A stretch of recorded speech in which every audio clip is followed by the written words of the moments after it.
Good evening, everyone. Ooh, I was almost gonna have to delay the stream for another minute or two. My microphone was not coming on, and thankfully, just a quick unplug and replug kind of fixed that little issue. So, thankfully, we're able to start relatively on time. How are you all doing today? uh, it's been a couple of days. I'm not gonna go into too many details, but the last couple days have been like equal parts rough and yet also filled with anticipation. I am going to be starting my new job tomorrow with orientation, so I'm definitely looking forward to that. So a lot of that has just been like me being really anxious to get started and wanting to make a good impression on my new workplace and all that. But overall, we're here for the good stuff, the real content. We're going to be doing a little bit of a different type of stream setup today. We're doing a bit of a double whammy. For the first bit, we are going to start off by continuing our Storytime stream from last week. We will be continuing with Treasure Island. We did stop at the beginning of Chapter 3, so we will be continuing on from there with Jim Hawkins' legendary adventure to the mysterious Treasure Island. Afterwards, though, once we reach a good stopping point in that story, we will be switching over and doing some more Eiyuden Chronicle Rising. It's been a while since we've touched that game, so I definitely want to get back into it. And admittedly, I was considering like doing like a little thing of, "Hi, Stacy." Hey, Project Double Whammy Me Handley. I'm not quite sure what you're going for with that, but we'll just say thumbs up and leave it at that. But yeah, it's been a while since we've touched Eiyuden Chronicle, and I want to get back into that one some more.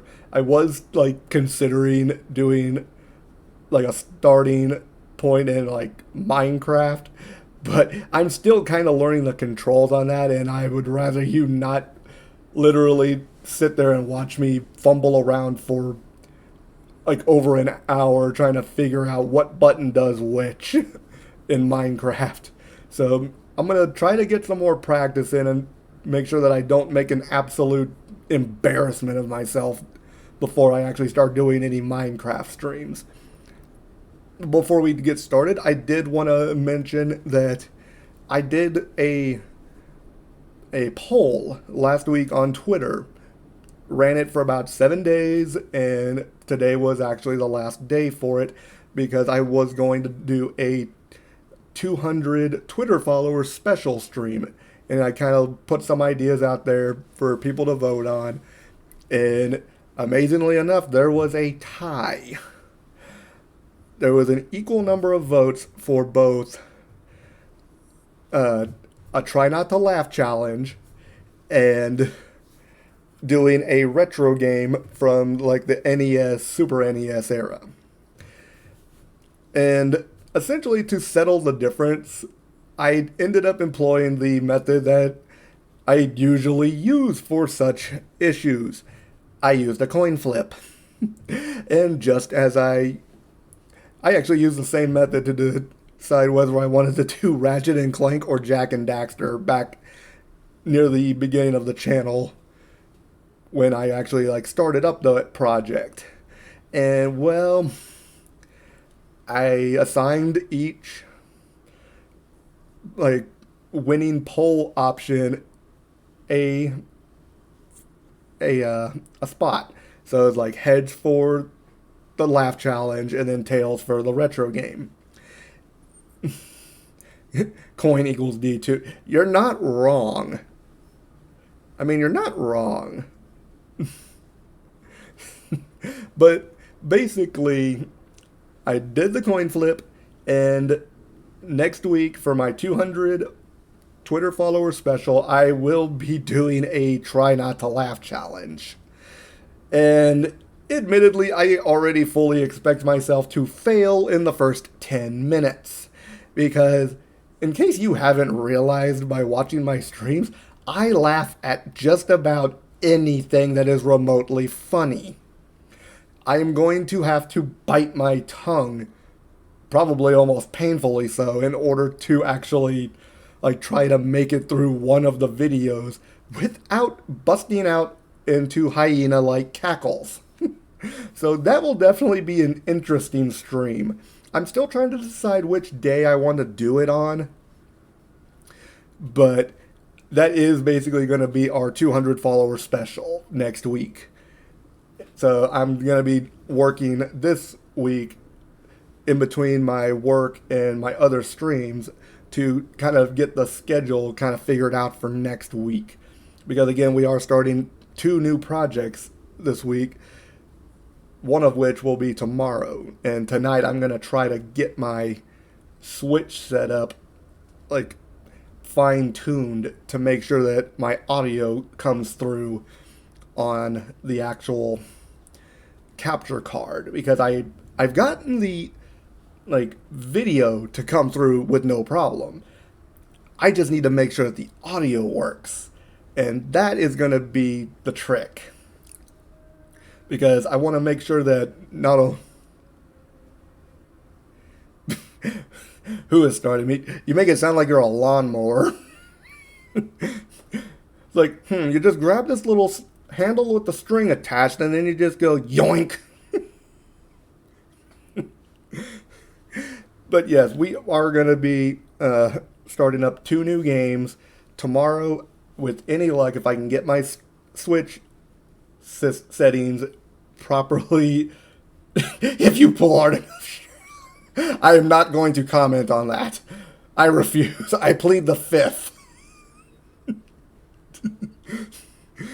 But yes, if I get my Switch settings fine-tuned properly and make sure that my audio works coming from both the capture card and my mic, then tomorrow we will be starting up Monster World 4, or as it's called on the Switch, Wonder Boy, Asha in Monster World. And that's going to be a fun one if I can actually get the settings up, because I've watched the beginning videos of a playthrough of that one because I wanted to kind of get an idea of how the gameplay was, and it looked very fun. The Wonder Boy series is actually a bunch of remasters of older games. They're basically a series of old platformers that were originally on the original NES or Famicom is where they were primarily found. And the version that I have actually does have a remastered version of the original game. I can switch between the new graphics that are updated for the Switch, and I could basically do a retro mode where it shows you what the original game looked like. Yeah, it basically is a 2D platformer, kind of in the vein of the original Super Mario Brothers, kind of like Metroid, Castlevania, stuff like that. It's gonna be kind of fun. The one that I've had the most experience with, not so much playing, but as watching people go through, was Wonder Boy and the Dragon's Trap. It's a pretty fun series if you actually get a chance to pick them up. They're not very excruciatingly long, so that's kind of why I wanted to actually pick that one up and get started on it, because it'll be something that's quick, fun, easy for us to get into, that's not going to take up too much of our time on the channel before we get into the big nitty-gritty stuff. Because again, on Sunday we are starting up a new RPG, and that one is going to be a time muncher. because that one is going to take us a probably close to 2 times the amount of time that our fell took, if not longer. And that's even with the fact that I'm probably going to be doing a lot of the actual grinding for levels and stuff off stream. Because Legend of Legaia is a bit of a grinder, I will admit. So I'm going to try to keep more than a season. Yeah, you're not wrong. But it's a very fun game, and I'm looking forward to like sharing it with everyone because Legend of Legaia was one of the first PS1 titles I ever got. And that game was like more than anything a pillar of my childhood when it comes to RPGs. It is one of the main reasons I got into the RPG genre in the first place. So we're gonna have some fun with that one. In the like I said at the last stream, the combat system is very unique among RPG titles. So I'll be explaining that more on Sunday when we actually get into it. But the story itself is also very deep and very interesting with some very unique twists that you don't really consider until you actually find out about it. But again, we will be going into that more on Sunday. For now, I kind of want to get into what we're here for today. So, like I said, we're going to start off by continuing with Treasure Island. But I kind of just wanted to at least like give an idea of what's coming up in the future, like the next week or so. That way you guys can prepare. With that being said, we can go ahead and get started with Chapter 3 of Treasure Island by Robert Louis Stevenson. Chapter 3, The Black Spot. About noon, I stopped at the captain's door with some cooling drinks and medicines. He was lying very much as we had left him, only a little higher, and he seemed both weak and excited. "Jim," he said, "you're the only one here that's worth anything, and you know I've always been good to you. Never a month but I've given you a silver fourpenny for yourself. And now you see, mate, I'm pretty low, and deserted by all. And Jim, you'll bring me one noggin of rum now, won't you, matey?" The doctor," I began, but he broke in cursing the doctor in a feeble voice but heartily. "Doctors is all swabs," he said, "and that doctor there, why, what do he know about seafaring men? I've been in places hot as pitch, and mates dropping round with Yellow Jack, in the blessed land a heaving like the sea with earthquakes. What does the doctor know of lands like that? And I lived on rum, I tell you. It's been meat and drink, and man and wife to me. And if I'm not to have my rum now, I'm a poor old hulk on a lee shore. My blood'll be on you, Jim, and that Dr. Swab." And he ran on again for a while with curses. "Look, Jim, how my finger fidges," he continued in the pleading tone. "I can't keep 'em still, not I. I haven't had a drop this blessed day. That doctor's a fool, I tell you. If I don't have a dram of rum, Jim, I'll have the horrors. I seen some on 'em already. I seen old Flint in the corner there behind you, as plain as print. I seen him, and if I get the horrors, I'm a man that has lived rough, and I'll raise Cain. Your doctor himself said one glass wouldn't hurt me. I'll give you a golden guinea for a noggin, Jim." He was growing more and more excited, and this alarmed me for my father, who was already very low that day and needed quiet. Besides, I was reassured by the doctor's words, now quoted to me, and rather offended by the offer of a bribe. "I want none of your money," said I, "but what you owe my father. I'll get you one glass and no more." When I brought it to him, he seized it greedily and drank it out. "Aye, aye," said he, "that's some better, sure enough. And now, matey, did that doctor say how long I was to lie here in this old berth?" "A week at least," said I. "Thunder!" he cried. "A week? I can't do that. They'd have the black spot on me by then. The lubbers is about to get the wind of me this blessed moment." Lubbers that couldn't keep what they got and want to nail what is another's. Is that seamanly behavior now, I want to know? But I'm a saving soul. I never wasted good money of mine, nor lost it neither. And I'll trick 'em again. I'm not afraid on 'em.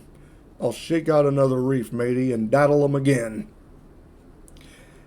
As he was thus speaking, he had risen from bed with great difficulty, holding to my shoulder with a grip that almost made me cry out, and moving his legs like so much dead weight. His words, spirited as they were in meaning, contrasted sadly with the weakness of the voice in which they were uttered. He paused when he had got into a sitting position on the edge. "That doctor's done me," he murmured. "My ears is singing. Lay me back." Before I could do much to help him, he had fallen back again to his former place, where he lay for a while silent. "Jim," he said at length, "you saw that seafaring man today." "Black Dog?" I asked. "Ah, Black Dog," says he.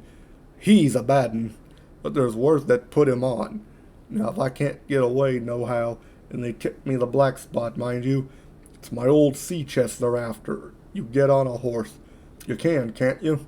Well, then you get on a horse and go to, well, yes, I will, to that eternal Dr. Swab, and tell him to pipe all hands, magistrates and sich, and he'll lay 'em aboard at the Admiral Benbow. All old Flint's crew, man and boy, all on 'em that's left. I was first mate, I was. Old Flint's first mate. And I'm the only one as knows the place. He gave it me at Savannah, when he lay a-dying, like as if I was to now, you see. But you won't peach unless they get the black spot on me, or unless you see that Black Dog again, or a seafaring man with one leg, Jim, him above all. But what is the black spot, Captain? I asked. That's a summons, mate. I'll tell you if they get that, but you keep your weather eye open, Jim, and I'll share with you equals, upon my honor. He wondered a little longer, his voice growing weaker, but soon after I had given him his medicine, which he took like a child, with the remark, "If ever a seaman wanted drugs, it's me." He fell at last into a heavy, swoon-like sleep, in which I left him. What I should have done had all gone well, I do not know. Probably I should have told the whole story to the doctor, for I was in mortal fear lest the captain should repent of his confessions and make an end of me. But as things fell out, my poor father died quite suddenly that evening, which put all other matters on one side. Our natural distress, the visits of the neighbors, the arranging of the funeral, and all the work of the inn to be carried on in the meanwhile kept me so busy that I had scarcely time to think of the captain, far less to be afraid of him. He got downstairs next morning, to be sure, and had his meals as usual, though he ate little and had more, I am afraid, than his usual supply of rum, for he helped himself out of the bar, scowling and blowing through his nose, and no one dared to cross him. On the night before the funeral he was as drunk as ever, and it was shocking, in that house of mourning, to hear him singing away at his ugly old sea-song. But weak as he was, we were all in the fear of death for him, and the doctor was suddenly taken up with a case many miles away, and was never near the house after my father's death. I have said the captain was weak, and indeed he seemed rather to grow weaker than regain his strength. He clambered up and down stairs, and went from the parlor to the bar and back again, and sometimes put his nose out of doors to smell the sea, holding on to the walls as he went for support, and breathing hard and fast, like a man on a steep mountain. He never particularly addressed me, and it is my belief he had as good as forgotten his confidences, but his temper was more flighty, and allowing for his bodily weakness, more violent than ever. He had an alarming way now, when he was drunk, of drawing his cutlass and laying it bare before him on the table. But with all that, he minded people less, and seemed to shut up in his own thoughts and rather wandering. Once, for instance, to our extreme wonder, he piped up to a different air, a kind of country love song that he must have learned in his youth before he had begun to follow the sea. So things passed, until the day after the funeral, and about 3 o'clock of a bitter, foggy, frosty afternoon, I was standing at the door for a moment, full of sad thoughts about my father, when I saw someone drawing slowly near along the road. He was plainly blind, for he tapped before him with a stick, and wore a great green shade over his eyes and nose. And he was hunched as if with age or weakness, and wore a huge old tattered sea cloak with a hood that made him appear positively deformed. I never saw in my life a more dreadful looking figure. He stopped a little from the inn, and raising his voice in an odd sing-song, addressed the air in front of him. Will any kind friend inform a poor blind man, who has lost the precious sight of his eyes in the gracious defense of his native country, England, and God bless King George, where or in what part of this country he may now be? You are at the Admiral Benbow, Black Hill Cove, my good man, said I. I hear a voice, said he, a young voice. Will you give me your hand, my kind young friend, and lead me in? I held out my hand, and the horrible, soft-spoken, eyeless creature gripped it in a moment like a vice. I was so much startled that I struggled to withdraw, but the blind man pulled me close up to him with a single action of his arm. Now, boy, he said, take me in to the captain. Sir, said I, upon my word I dare not. Oh, he sneered. That's it. Take me in straight or I'll break your arm. And he gave it, as he spoke, a wrench that made me cry out. Sir, said I, it is for yourself I mean. The captain is not what he used to be. He sits with a drawn cutlass. Another gentleman— Come now, march, interrupted he, and I never heard a voice so cruel and cold and ugly as that blind man's. It cowed me more than the pain, and I began to obey him at once, walking straight in at the door and toward the parlor, where our sick old buccaneer was sitting, dazed with rum. The blind man clung close to me, holding me in one iron fist and leaning almost more of his weight on me than I could carry. Lead me straight up to him, and when I'm in view, cry out, Here's a friend for you, Bill. If you don't, I'll do this. And with that, he gave me a twitch that I thought would have made me faint. Between this and that, I was so utterly terrified of the blind beggar that I forgot my terror of the captain, and as I opened the parlor door, cried out the words he had ordered in a trembling voice. The poor captain raised his eyes, and at one look the rum went out of him and left him staring sober. The expression of his face was not so much of terror as of mortal sickness. He made a movement to rise, but I do not believe he had enough force left in his body. Now, Bill, sit where you are, said the beggar. If I can't see, I can hear a finger stirring. Business is business. Hold out your left hand.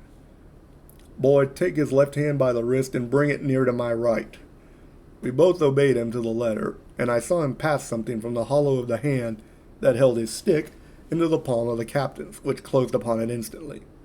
And now that's done, said the blind man, and at the words he suddenly left hold of me, and with incredible accuracy and nimbleness skipped out of the parlor and into the road, where as I still stood motionless, I could hear his stick go tap-tap-tapping into the distance.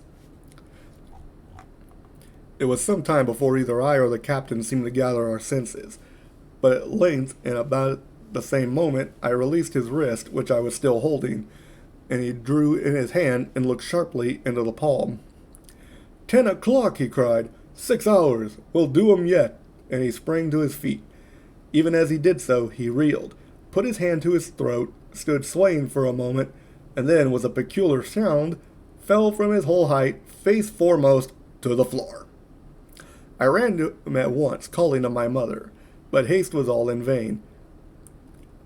The captain had been struck dead by thundering apoplexy. It is a curious thing to understand, for I had certainly never liked the man, though of late I had begun to pity him. But as soon as I saw that he was dead, I burst into a flood of tears. It was the second death I had known, and the sorrow of the first was still fresh in my heart. Poor Jim. Right after his father passes away, now he's got to deal with this sorry old sack keeling over in front of him. Chapter 4. The Sea Chest. Lost no time, of course, in telling my mother all that I knew, and perhaps should have told her long before, and we saw ourselves at once in a difficult and dangerous position. Some of the man's money, if he had any, was certainly due to us, but it was not likely that our captain's shipmates, above all the two specimens seen by me, the black dog and the blind beggar, would be inclined to give up their booty in payment of the dead man's debts. The captain's order to mount at once and ride for Dr. Livesey would have left my mother alone and unprotected, which was not to be thought of. Indeed, it seemed impossible for either of us to remain much longer in the house. The fall of coals in the kitchen grate, the very ticking of the clock filled us with alarms. The neighborhood, to our ears, seemed haunted by approaching footsteps. And what between the dead body of the captain on the parlor floor and the thought of that detestable blind beggar hovering near at hand and ready to return, there were moments when, as the saying goes, I jumped in my skin for terror. Something must speedily be resolved upon, and it occurred to us at last to go forth together and seek help in the neighboring hamlet. No sooner said than done. Bareheaded as we were, we ran out at once in the gathering evening and the frosty fog.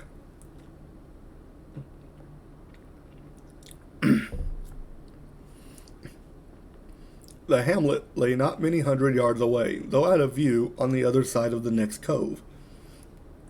And what greatly encouraged me, it was in an opposite direction from that whence the blind man had made his appearance, and whither he had presumably returned. We were not many minutes on the road, though we sometimes stopped to lay hold of each other and hearken. But there was no unusual sound, nothing but the low wash of the ripple and the croaking of the inmates of the wood.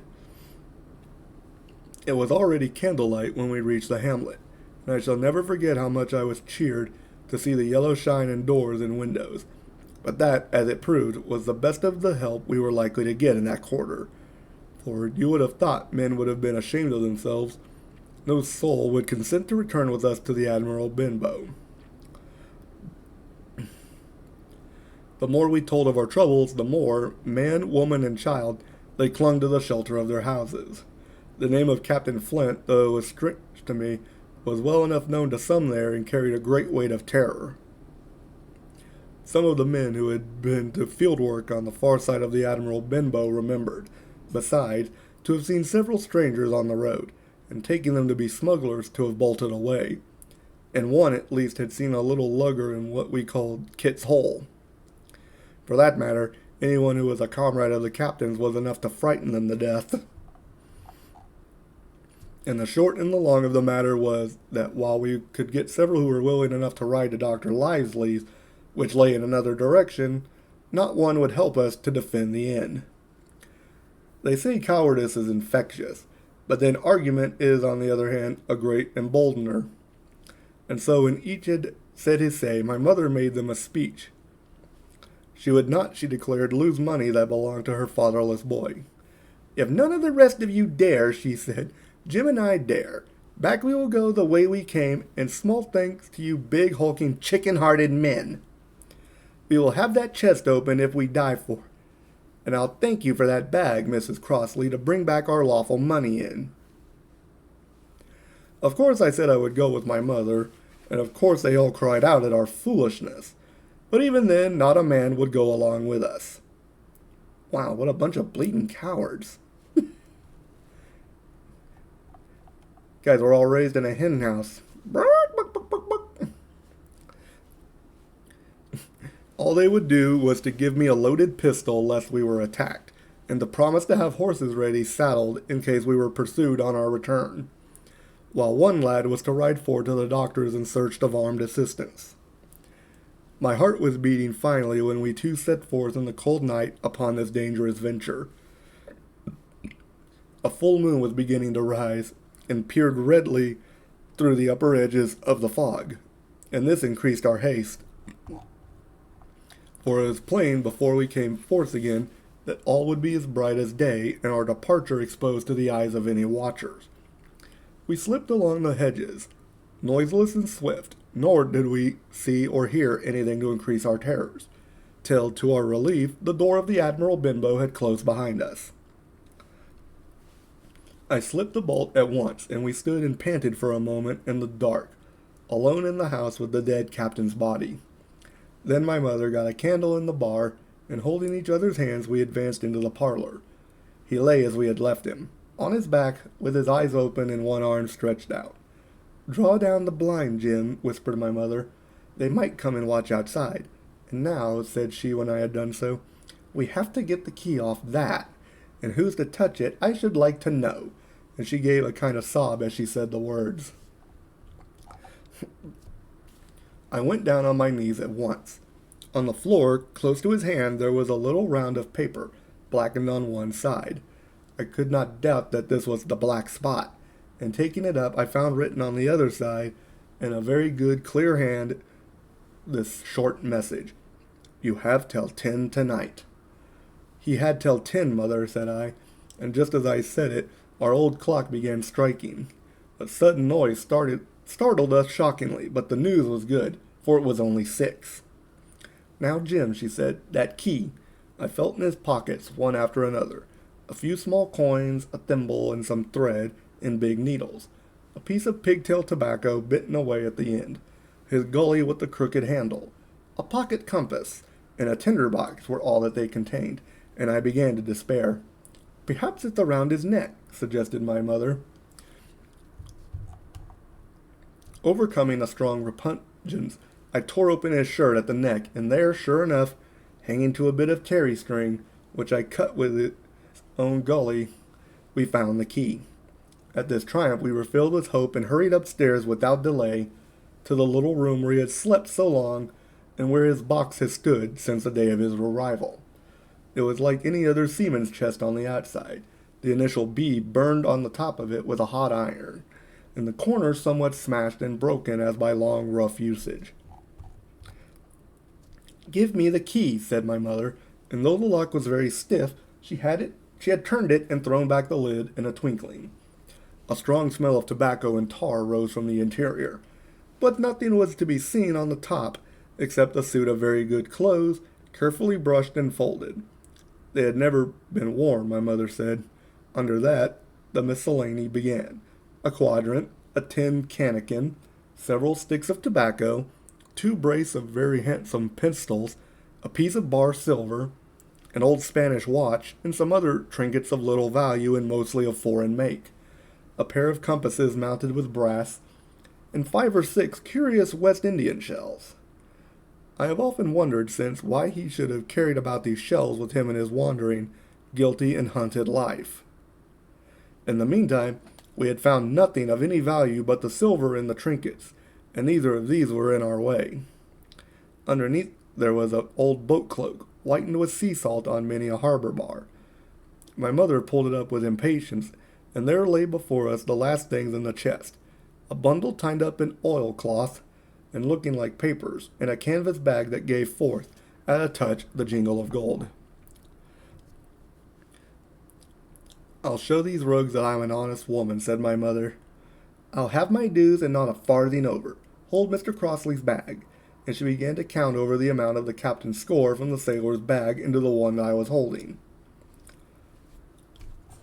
It was a long, difficult business, for the coins were of all countries and sizes, doubloons and louis d'ors and guineas and pieces of 8, and I know not what besides, all shaken together at random. The guineas, too, were about the scarcest, and it was with these only that my mother knew how to make her count.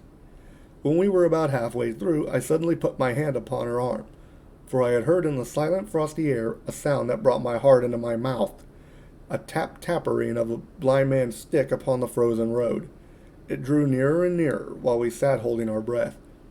Then it struck sharp on the inn door, and then we could hear the handle being turned and the bolt rattling as the wretched being tried to enter. And then there was a long time of silence both within and without. At last the tapping recommenced, and to our indescribable joy and gratitude died slowly away again until it ceased to be heard. "Mother," said I, "take the whole and let's be going," for I was sure the bolted door must have seemed suspicious, and would bring the whole hornet's nest about our ears. Though how thankful I was that I had bolted it, none could tell who had never met that terrible blind man.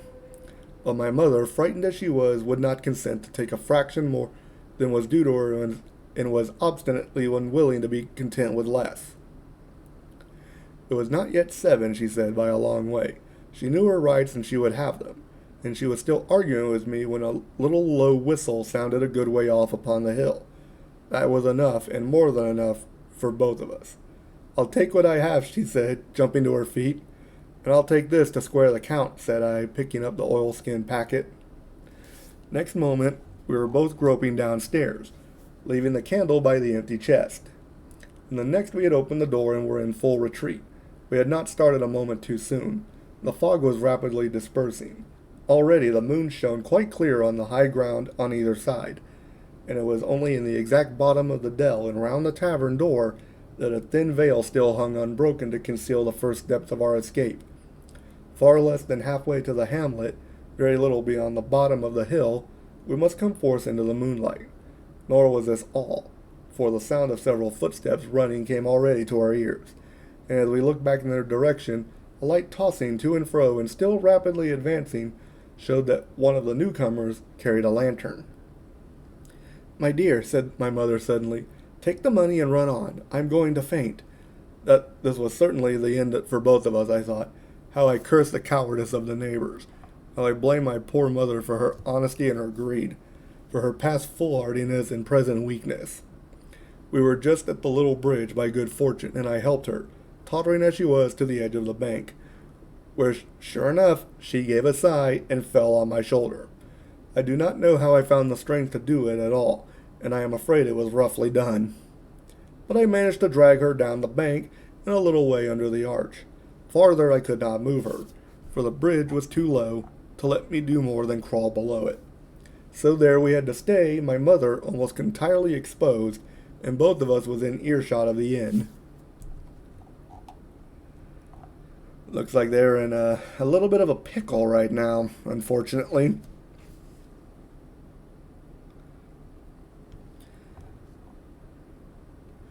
We'll see if we can do one more chapter, and then we'll scooch on to doing some Eiyuden Chronicle.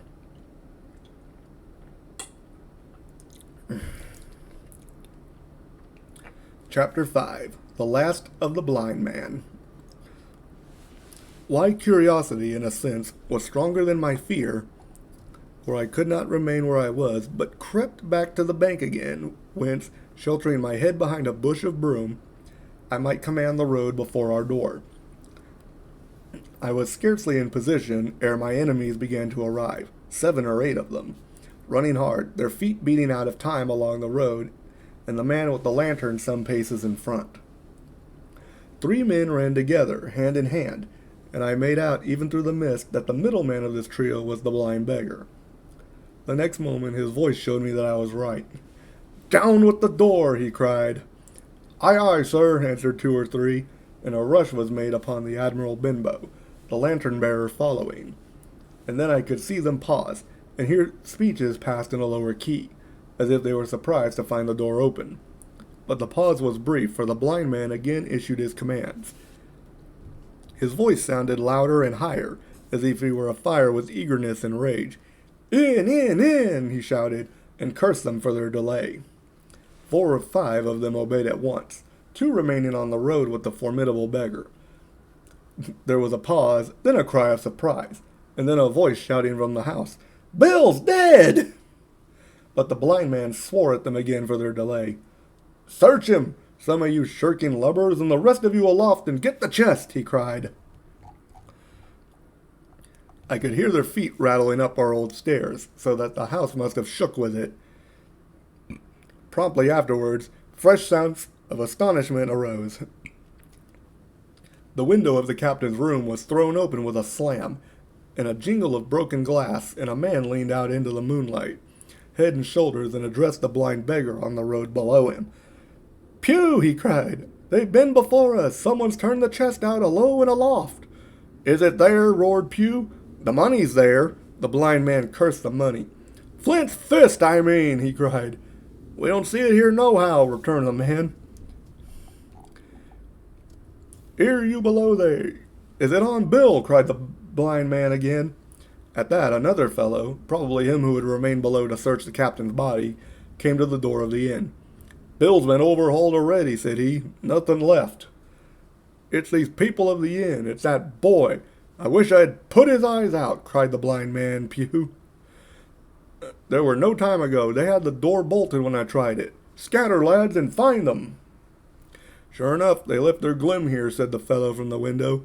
Scatter and find them! Rout the house out, reiterated Pew, striking with his stick upon the road. Then there followed a great to-do through all our old inn. Heavy feet pounding to and fro, furniture thrown over, doors kicked in, until the very rocks re-echoed and the men came out again, one after another, on the road, and declared that we were nowhere to be found. And just the same whistle that had alarmed my mother and myself over the dead captain's money was once more clearly audible through the night, but this time twice repeated. I had thought it to be the blind man's trumpet, so to speak, summoning his crew to the assault, but now I found that it was a signal from the hillside towards the hamlet, and from its effect upon the buccaneers, a signal to warn them of approaching danger. There's Dirk again, said one. Twice. We'll have to budge, mates. Budge, you skulk, cried Pew. Dirk was a fool and a coward from the first. You wouldn't mind him. It must be close by. They can't be far. You have your hands on it. Scatter and look for them, dogs. Oh, shiver my soul, he cried. If I had eyes. This appeal seemed to produce some effect, for two of the fellows began to look here and there among the lumber, but half-heartedly, I thought, and with half an eye to their own danger all the time, while the rest stood irresolute on the road. You have your hands on thousands, you fools, and you hang a leg. You'd be as rich as kings if you could find it, and you know it's here, and you stand there skulking. There wasn't one of you dared face Bill, and I did it, a blind man. And I'm to lose my chance for you. I'm to be a poor crawling beggar sponging for rum when I might be rolling in a coach. If you had the pluck of a weevil and a biscuit, you would catch them still. Hang it, Pew, we've got the doubloons, grumbled one. They might have hid the blessed thing, said another. Take the Georges, Pew, and don't stand here squalling. Squalling was the word for it. Pew's anger rose so high at these objections till at last his passion, completely taking the upper hand, he struck at them right and left in his blindness, and his stick sounded heavily on more than one. These, in their turn, cursed back at the blind miscreant, threatened him in horrid terms, and tried in vain to catch the stick and wrest it from his grasp. For a blind man, this guy can frickin' throw some hands. What a bunch of yellow-bellied cowards. They're getting their butts handed to them by a blind man. That's kind of embarrassing, not gonna lie. This quarrel was the saving of us, for while it was still raging, another sound came from the top of the hill on the side of the hamlet. The tramp of horses galloping. Almost at the same time, a pistol shot, flash, and report came from the hedge side. And that was plainly the last signal of danger, for the buccaneers turned at once and ran, separating in every direction, one seaward along the cove, one slant across the hill, and so on, so that in half a minute not a sign of them remained but Pew. Him they had deserted, whether in sheer panic or out of revenge for his ill words and blows, I know not. But there he remained behind, tapping up and down the road in a frenzy, and groping and calling for his comrades. Finally, he took a wrong turn and ran a few steps past me towards the hamlet, crying, Johnny, Black Dog, Dirk, and other names. You won't leave old Pew, mates, not old Pew. Well, maybe if you hadn't beaten them with a stick, they might have actually bothered to take you with them. You blind old grump. Just then the noise of horses topped the rise, and 4 or 5 riders came in sight of the moonlight and swept at full gallop down the slope. At this, Pew saw his error, turned with a scream, and ran straight for the ditch, into which he rolled. But he was on his feet again in a second, and made another dash, now utterly bewildered, right under the nearest of the coming horses. The rider tried to save him, but in vain. Down went Pew with a cry that rang high into the night, and the 4 hoofs trembled and spurned him and passed by. He fell on his side, then gently collapsed upon his face and moved no more. I leapt to my feet and hailed the riders. They were pulling up, at any rate, horrified at the accident, and I soon saw what they were. One, tailing out behind the rest, was a lad that had gone from the hamlet to Dr. Lively's. The rest were revenue officers, whom he had met by the way and with whom he had had the intelligence to return at once. Some news of the lugger in Kit's Hole had found its way to Supervisor Dance and set him forth that night in our direction. And to that circumstance my mother and I owed our preservation from death. Pew was dead, stone dead. As for my mother, when we had carried her up to the hamlet, a little cold water and salt, and that soon brought her back again, and she was none the worse for her terror, though she still continued to deplore the balance of the money. In the meantime, the supervisor rode on as fast as he could to Kit's Hole, but his men had to dismount and grope down the dingle, leading and sometimes supporting their horses, and in continual fear of ambushes, so it was no great matter for surprise that when they got down to the hole, the lugger was already under way, though still close in.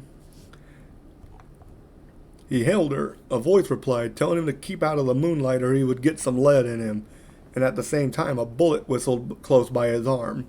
Soon after, the lugger doubled the point and disappeared.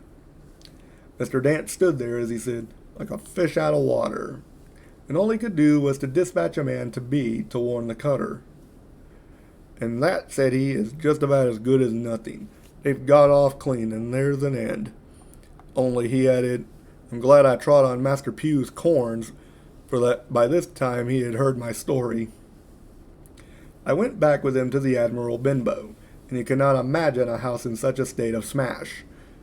The very clock had been thrown down by these fellows in their furious hunt after my mother and myself, and though nothing had actually been taken away except the captain's money bag and a little silver from the till, I could see at once that we were ruined. Mr. Dance could make nothing of the scene. They got the money, you say? Well then, Hawkins, what in fortune were they after? More money, I suppose? No, sir, not money, I think, replied I. In fact, sir, I believe I have the thing in my breast pocket. And to tell you the truth, I should like to get it put in safety. To be sure, boy, quite right, said he. I'll take it if you like. I thought perhaps Dr. Lively, I began. Perfectly right, he interrupted very cheerily. Perfectly right. A gentleman and a magistrate. And now I come to think of it, I might as well ride round there myself and report to him or squire. Master Pew's dead, and when all's done, not that I regret it, but he's dead, you see, and people will make it out against an officer of his Majesty's revenue, if make it out they can. Now I'll tell you, Hawkins, if you like, I'll take you along. I thanked him heartily for the offer, and we walked back to the hamlet where the horses were. By the time I had told Mother of my purpose, they were all in the saddle. Dogger, said Mr. Dance, you have a good horse. Take up this lad behind you. As soon as I was mounted, holding on to Dogger's belt, the supervisor gave the word, and the party struck out at a bouncing trot along the road to Dr. Lively's house. Well, now we've got 3 dead bodies. Poor Mr. Hawkins, Captain Bill, and Pew.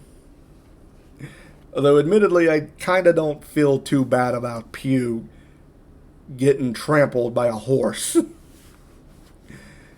But this seems like a good spot to stop for now.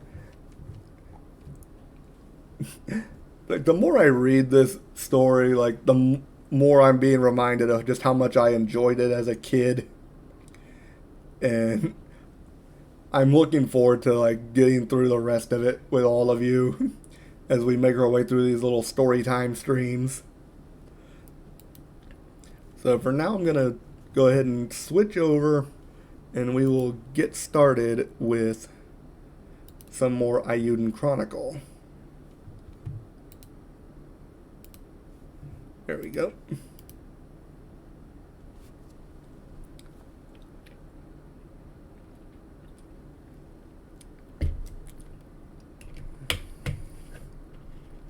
Hopefully by the next story time we can reach a point where things start getting a little bit more interesting in the book.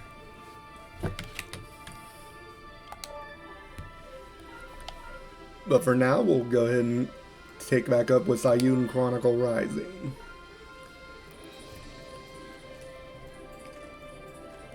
With Main quest set 21, the search for the humongous lens. From what I've discovered, it looks like there's like more than 160 total like side quests that you get in this game.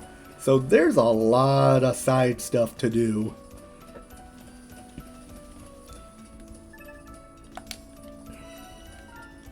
Let's see, what quest do I have? I still need to find out where that bandit cape is at. Find a legendary trap on the snow peak. Large scale in the quarry. Stone slabs in the rune burrows. Mage's staff on the snow peak. Catch fish in the great forest.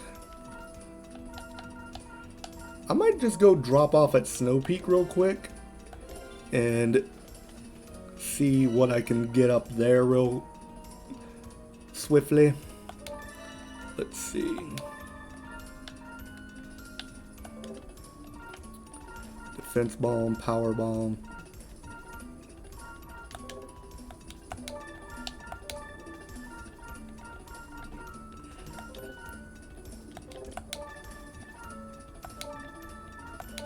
Alright, let's see.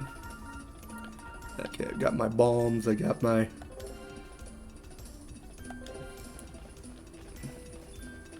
Okay.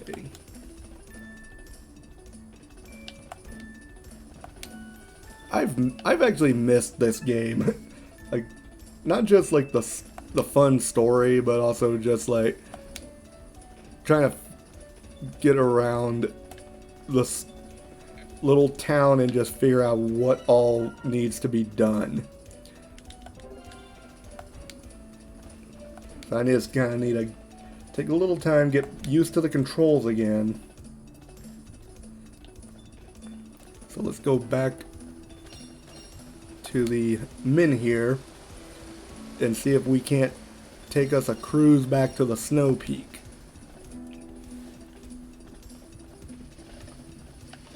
So that'll take us back to the rune burrows. Actually, we might be able to stop in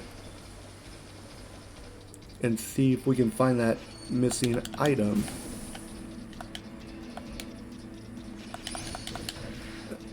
Because there was an item that needed to be discovered in here. It's just a matter of finding it. And that thing doesn't... There we go. You really did not want to come down. Let's see. I'm gonna check down here just because I want to make sure that the item we're looking for isn't actually like stuck back here. Oh. The golem.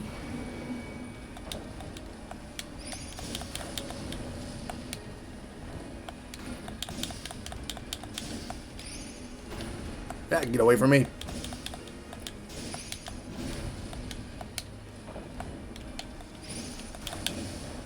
There.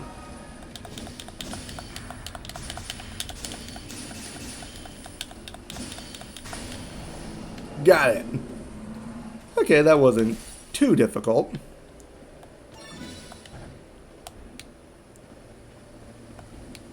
So at least we got a giant stone out of it.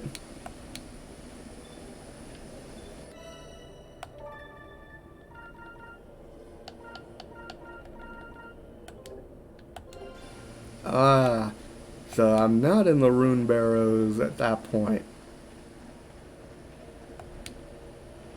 I kind of found my way back into the main quarry.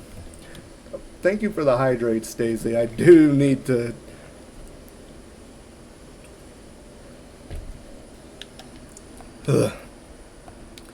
Did kind of need to get some drink.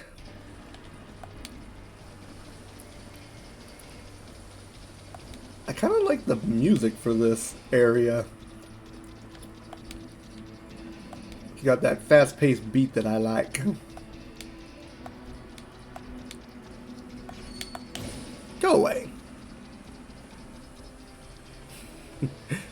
Murder the puffball.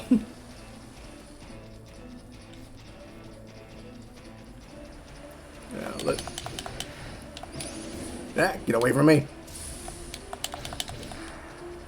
There we go.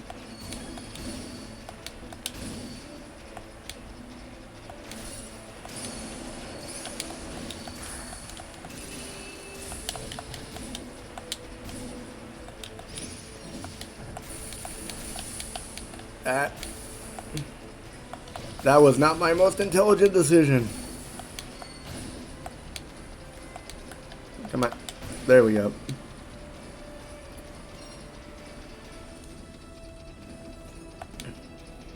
Alright, so what am I supposed to be looking for here? Stone slabs.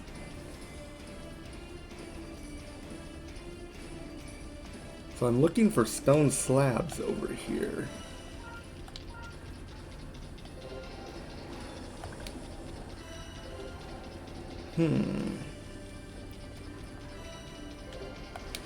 Alright.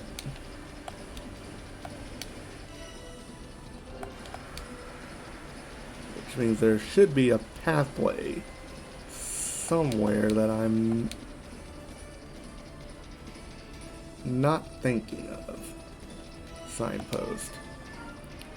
Okay, Grand Passage, Grand Hall. Okay.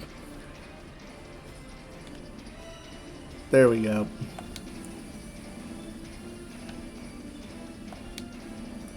So we'll continue on this way and see if we can find the stone slab.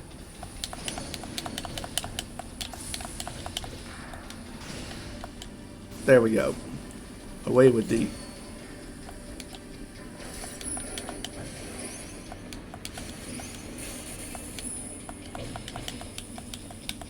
Nope, you are not leaving.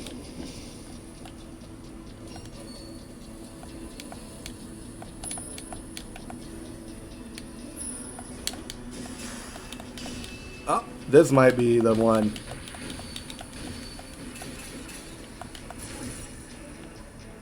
There we go, got the stone slab.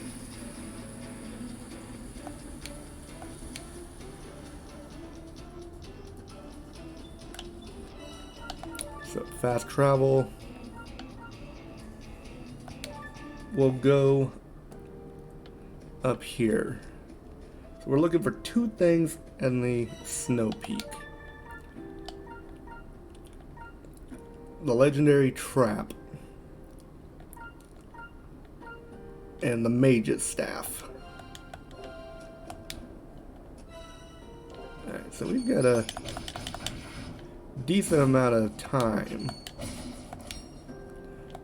At the very least, the stone slab will allow us to increase our stow pack.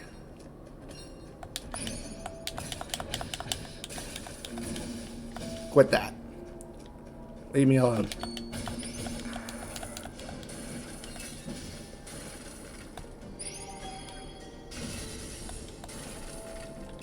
Dang it. Quit that.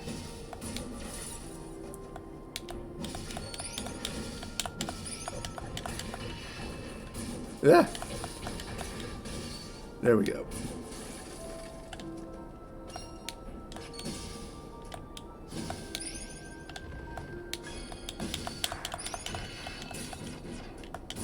There we go. Set the trap there.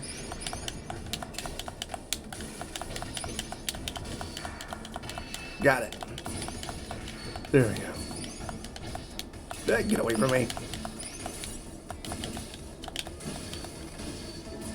Takes care of you. Ah. Ugh. Little mob rushes. So annoying sometimes. Alright, nothing out here, so let's try inside.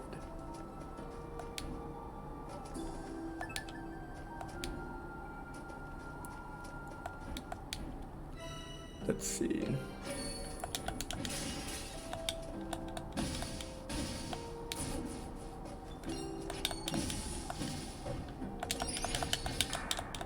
Nope. We are not doing that today. Let's try down here and see what we can find. Ah! Get away from me.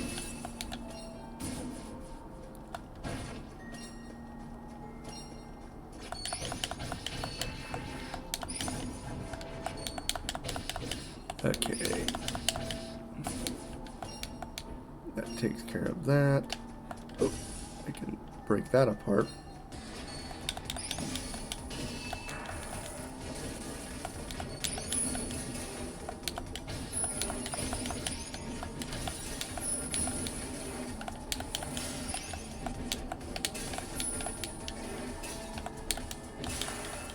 Come on.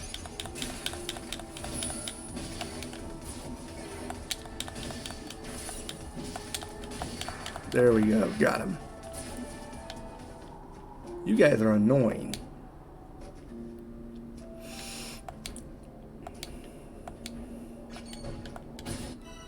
Let's see. Okay, so I'm down here.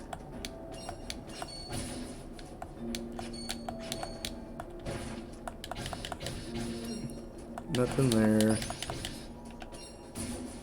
On the bright side, I am at least like getting some extra experience out of all this.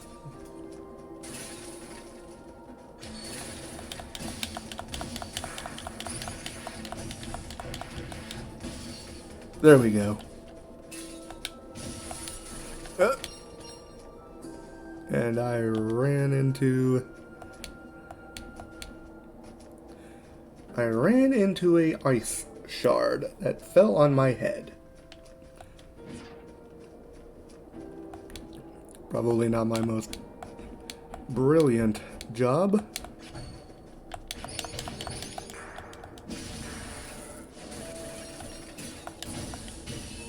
There we go. Nope. I'm gonna kill you. There's nothing up there. There might be something out there, but I don't believe I have a way of getting to it yet.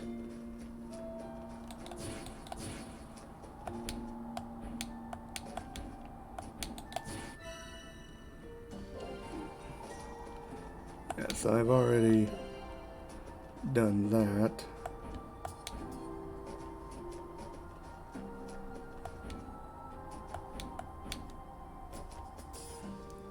Wait a minute. Ah. There's another way up, but I just can't remember how I got there.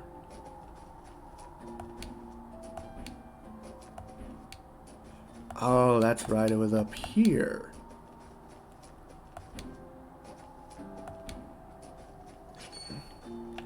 Come on, come over here. Leave.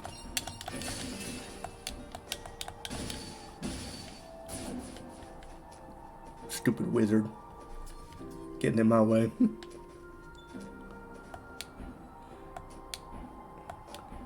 Where on earth is this annoying stuff that I need to find?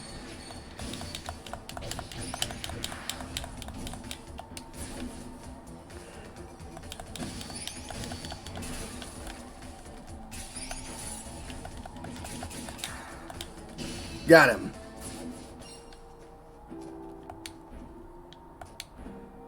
I hate those things. I hate those things so much.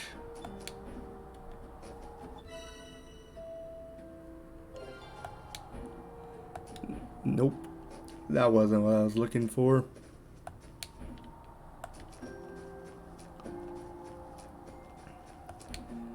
So instead, we'll try the next spot. Using the signpost. So I've gone through the ascent, and I've gone through the... So now we're going up here. Alright. I suppose on the bright side, I do probably need to get a hold of these small pelts.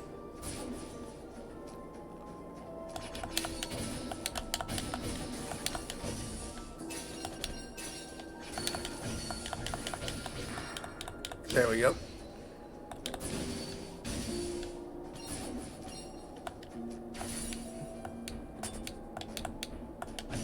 Alright.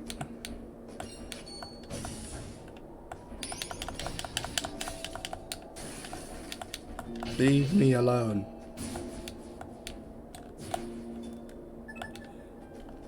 Ooh. Hmm.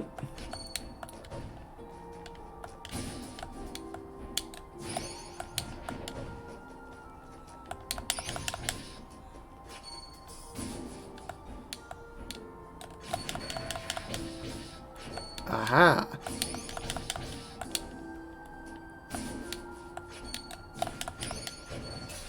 Nope. You are not going to kill. You will not kill me today. Leave me alone. Oh, I found something. A Pioneer's Pendant level 3. I don't believe I have access to a fire rune yet.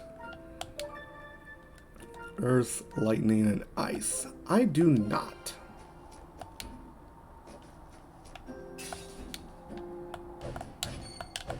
Ah, get away from me.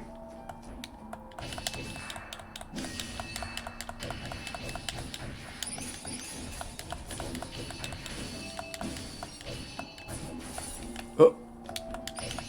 So apparently I somehow got the legendary trap.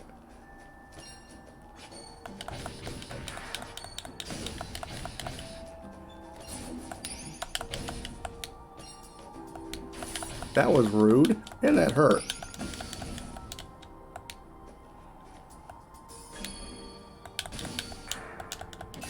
Got him.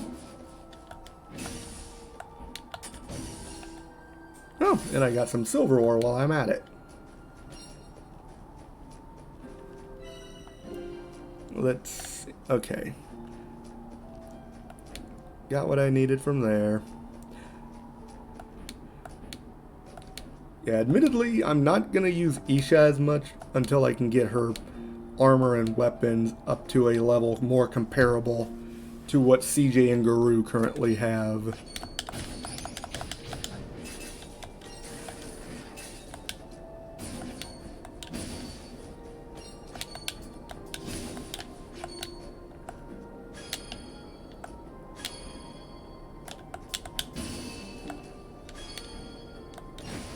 Let's see.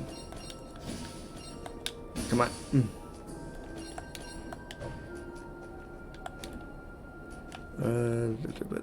What is down here?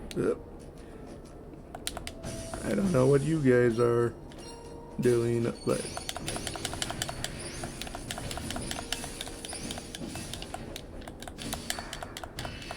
there we go.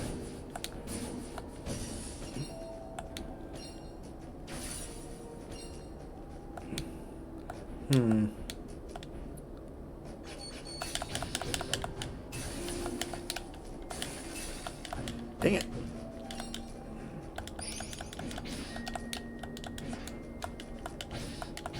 There. Come back here, you little troll. Ah. My resource bag. I do kind of need to drop a few things. I don't need as much black pepper. So I'll let that go for some of the more usable stuff. Let's see, so I'm at Snow Wolf's Edge. And I'm still in need of the...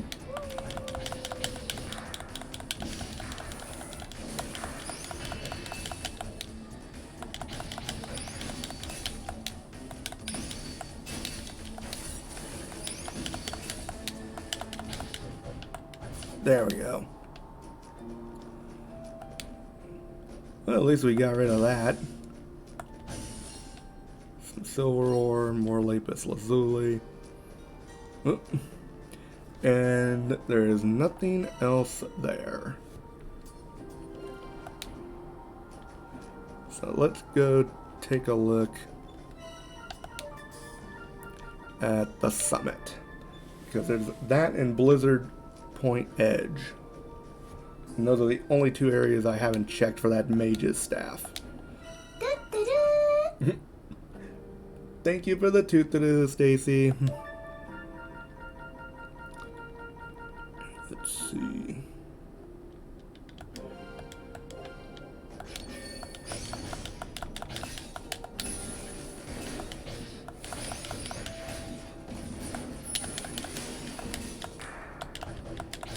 Come on.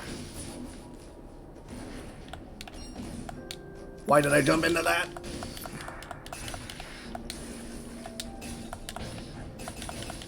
You guys are annoying.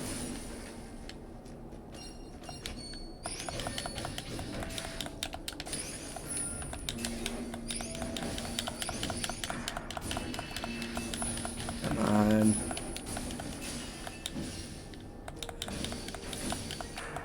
There we go. Die.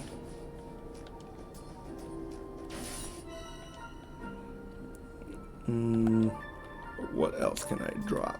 I can probably drop a good chunk of those icy wings. I don't need those as much.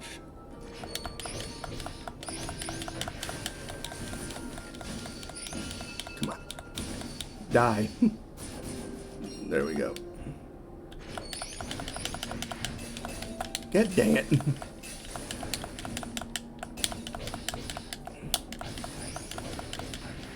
Yeah, get away from me. Ah, there it is. Okay, first of all, this thing has got to go.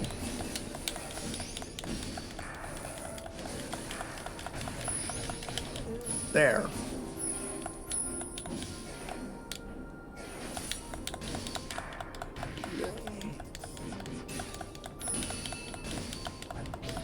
Come on, there we go. And we've got the mage's staff. Phew. Actually, now that I think about it, I need to go back anyway so I can use the bath water. And I've only got one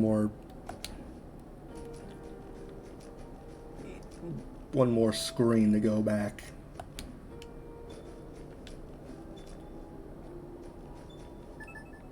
We'll go back to the rune barrows.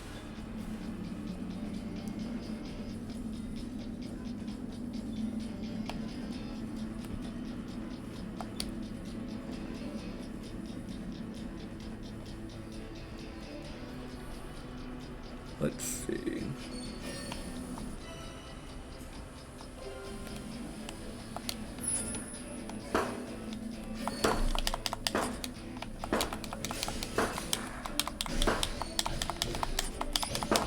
There we go. What can I? Oh, that's why I couldn't go back in there.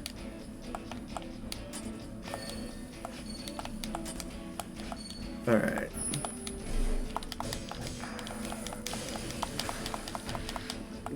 There. Get away from me. Alright, so I'm gonna have to be a little more resourceful about this. So I need to go back to the summit and use the signpost. So we'll go back to Barrow's Arch. And we'll take that to the farm side min here.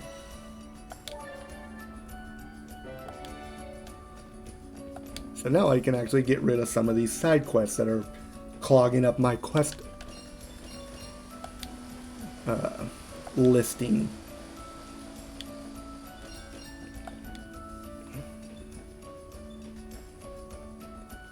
Let's see, what do we want to do? I do need to like look up where that bandit's cape is. Alright, so Felipe on 2nd Street wanted this. a large scale in the quarry. I could have done that earlier, but nah. So, Hilda in the room quarter. And then Jashan in the room quarter. Alright, so 2nd Street and the room quarter is where I need to go for these. I don't know how many of you can hear that in the background, but there are apparently fireworks still going off.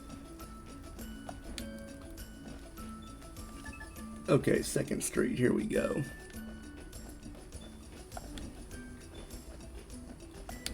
Okay, so Felipe was the one who wanted that.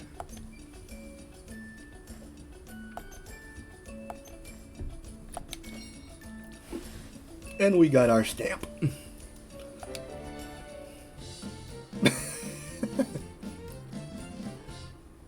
And again with the silly little ditty.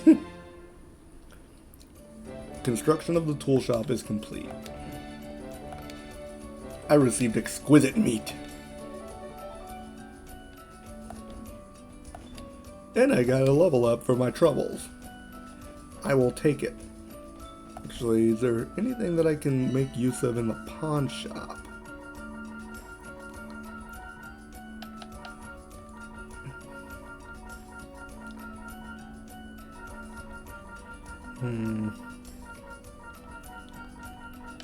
No. So for now, I'll just go back to the rune quarter and do my last 2 quests. Can I do anything with the lens forge? No. I mean, I could with CJ, but I need gold ore for that. And I don't quite have that just yet. Well, we've got our mage's staff returned to her. We leveled up her shop. Ice rune level 2 received.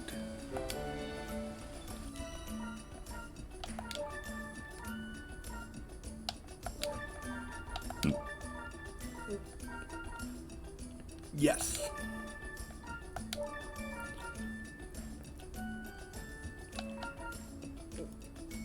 And we'll go ahead and put a earth rune defense. We'll put ice rune. Okay. Alright.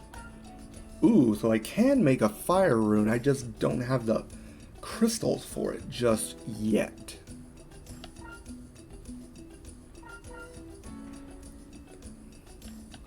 Alright, so I did make a lightning rune.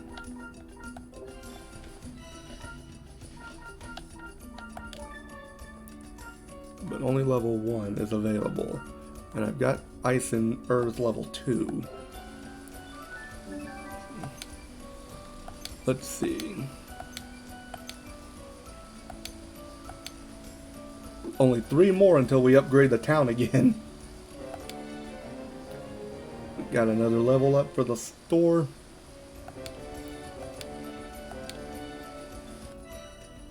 Ooh, we can get the resource bag leveled up. I will take that.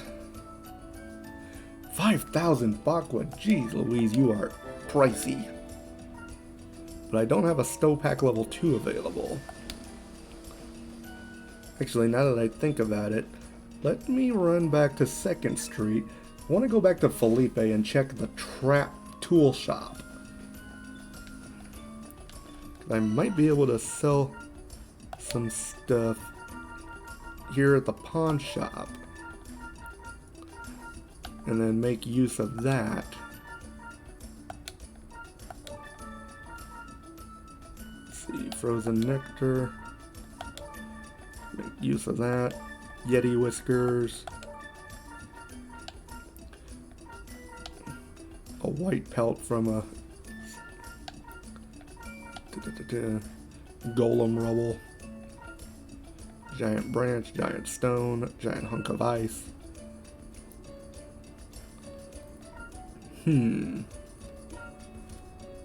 I kind of still need some of this stuff, so... Ooh, durable stone. High purity ore.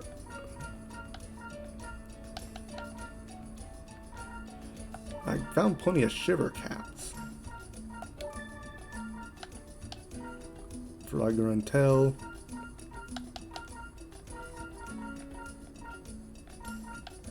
Wild bird egg. Frost grass.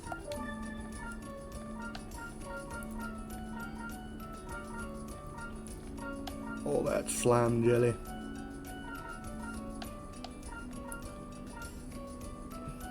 Lapis lazuli.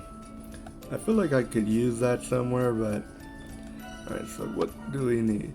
So I need some huge ore, which I probably can get from the quarry. So we'll probably go back there. Well, I need to go back to the forest for some lightweight lumber. And then hardwood lumber. The hardwood lumber I probably need the axe level 3 for. So I need to go get some huge ore and some lightweight lumber.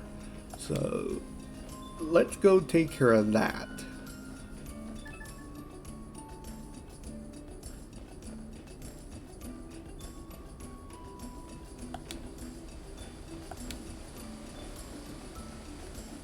At least I got my bag upgraded.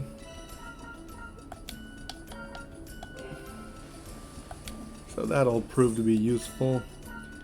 And I'll go rest before I do that. Meow. My kitty's over here. It's trying to say hi. Hi, kitty. Doing okay, Luna?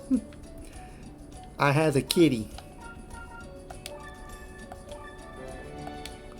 Let's see. Okay, there we go. So I got that upgraded to the highest I can.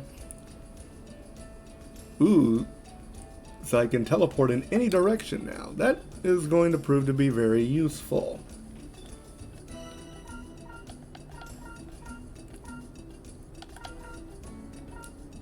Okay. Fire whiskers, crimson crystals. Alright, so I don't have a way to upgrade that just yet.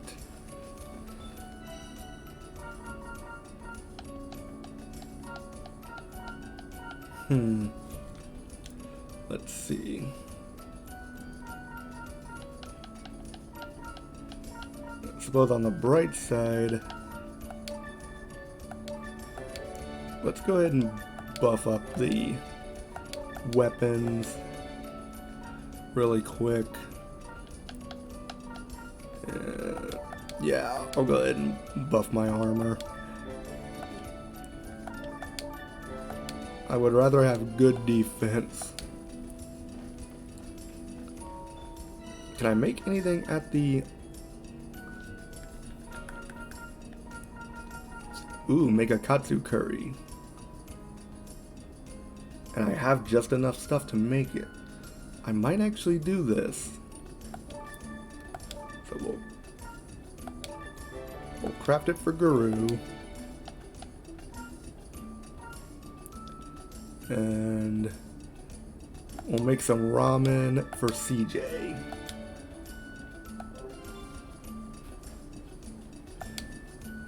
Actually, let's go ahead and give Isha a rolled omelet as well. That way I don't have to go waste time back at the base. That way I can just go straight over here to the inn and make use of their waters. So I want the nurturing waters. 600 bakwa, but it's well worth it. Hydrate real quick.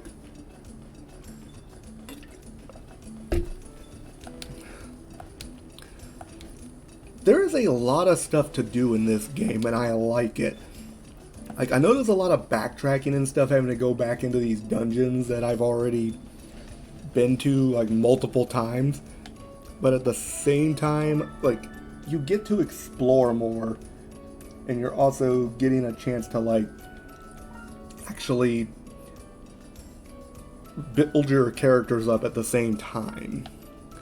Alright, so Great Forest and the Quarry. I'll go to the Quarry first because I can get a huge stone there.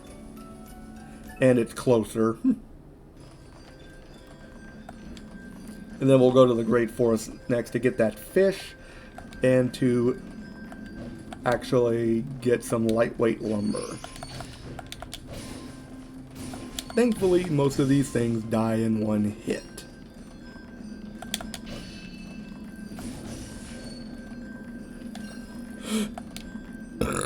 Let's see. I apologize for that. Let's head this way first. And my resource bag can now hold 200 items. I like that.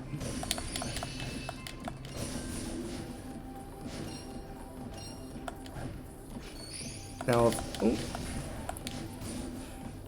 only I actually had... Ah! You know what? Come here. That didn't work as well as I had hoped it would. Ooh, monster fossil. Nope. Alright. Get away from me. Ah! Get away from me.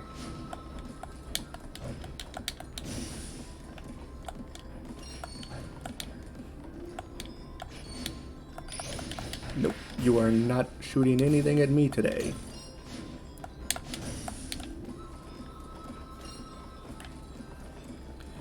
I am not having a lot of luck with these ores.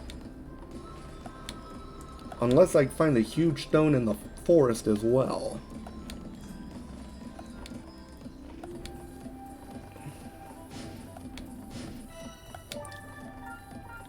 But at the same time, I can still find the scale.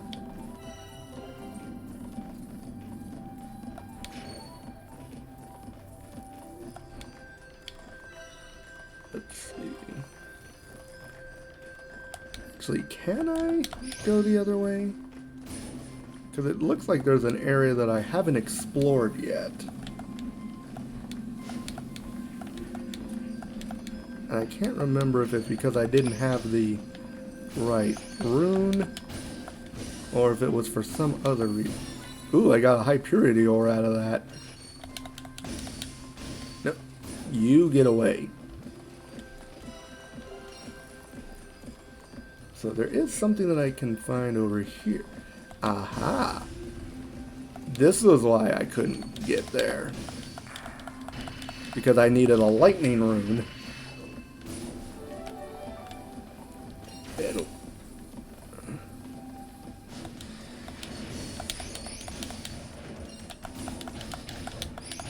Quit that.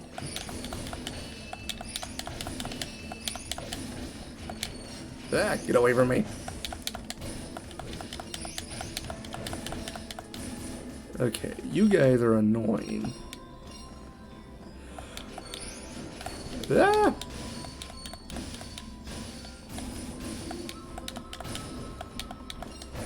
Got it. Let's see what's in here. Prospector's Earring level 3. What is that? Increases the likelihood of mining higher tier stone and ore. I want that. Mining skill up 12%. Yeah, that will work for me. Covetous pendant. Higher number of resources. See, critical hit rate. Pioneer.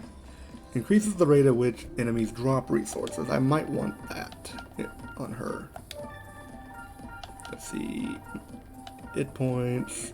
Strains. I've already got the strains level 2 ring on him.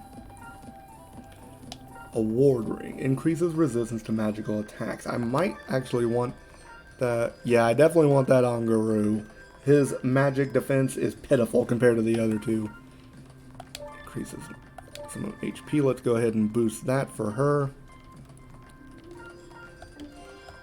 There we go.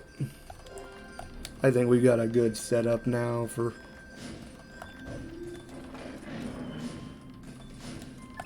Set the trap. And now we gotta wait for this to go away.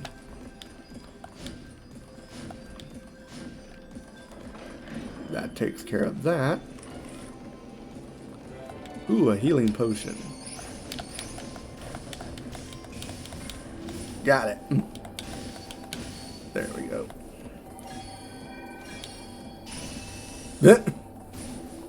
Dang, Guru. That Katsu curry really be giving you some muscles. There we go.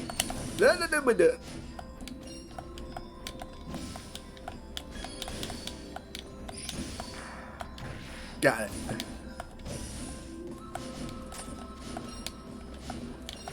Let's see. Okay, so I don't have a way to get in there yet.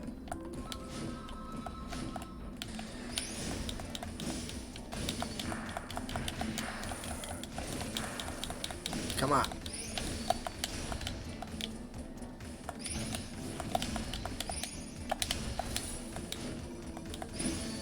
There we go. Got him.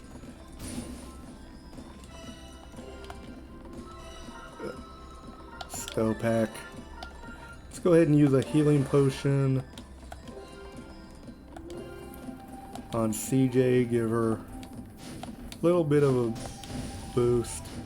And let's deal with this jackanape. Quarry. I'm not sure what is in there, but let's see.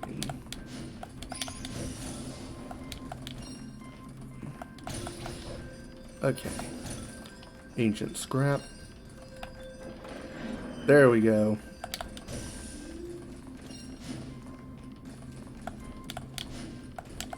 Don't you shoot me.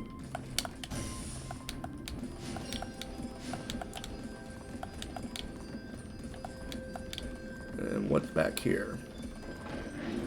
Aha!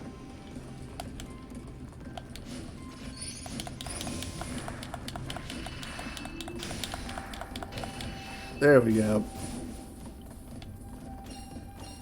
That takes care of those idiots. And now I can go this way finally.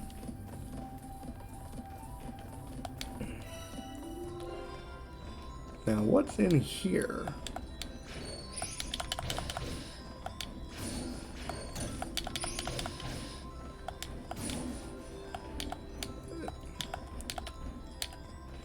And that's not gonna... Okay, there we go. Set a trap there.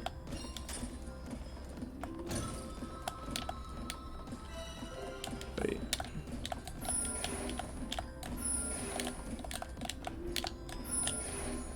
Nope, that doesn't work.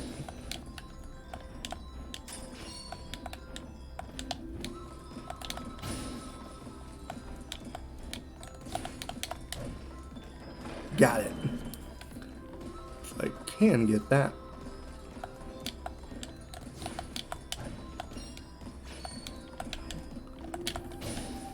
I'm slowly learning. Leave me alone. Go away. Let's open the chest. Ooh, topaz. I like it, the shinies. Alright, so that got me over there. But I do need to go back over this way.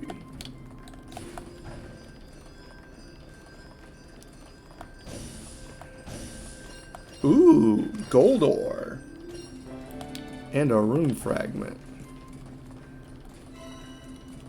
So we actually did get some useful stuff.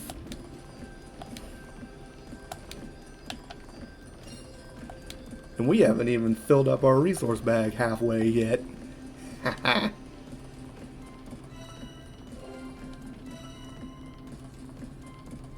Ooh, so that might be where that little passage takes me. Oop.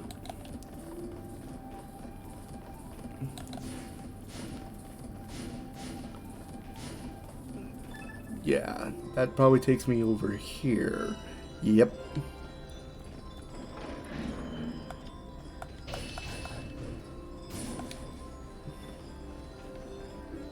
So that's where that leads out.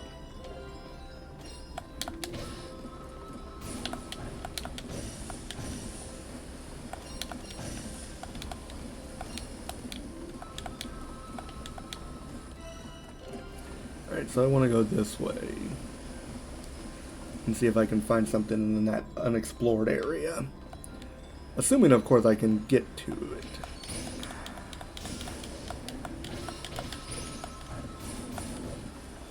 There we go.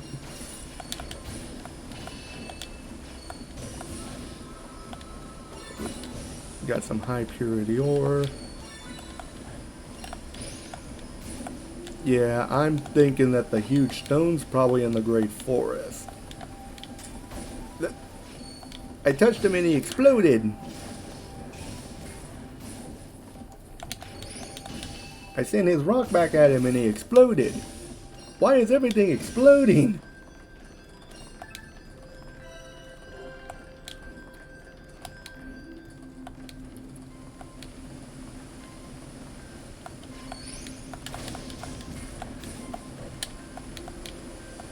No, let me back up there. And I need a fire room to get. Yeah, that's not gonna be fun. So that's where that leads.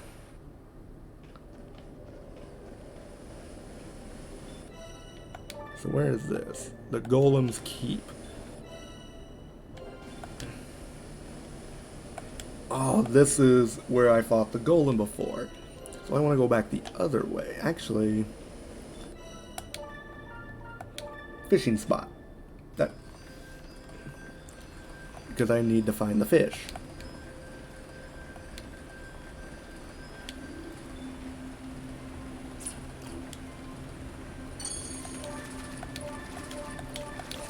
Got it.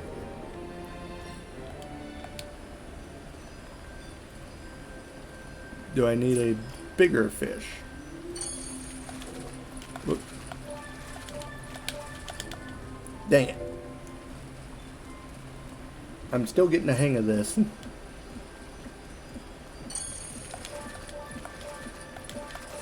Got it.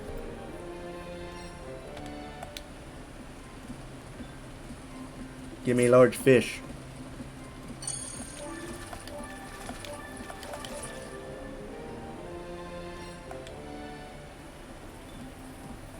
I probably need an upgraded rod for this.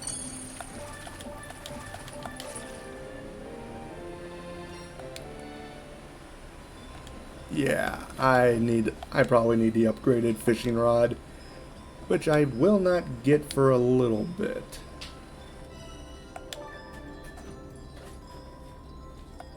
We'll go back to the mouth of the cavern and get the heck out of here.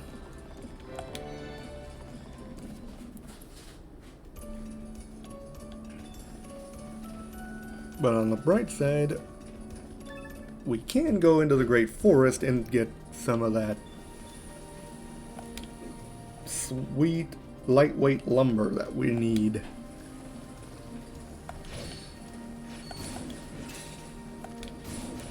I'm going to try to use Isha a little more.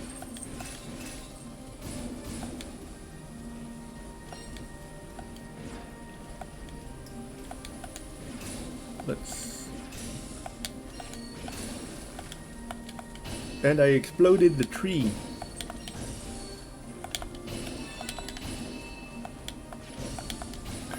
I almost forgot. CJ's the one that's got the the resource mining stuff equipped.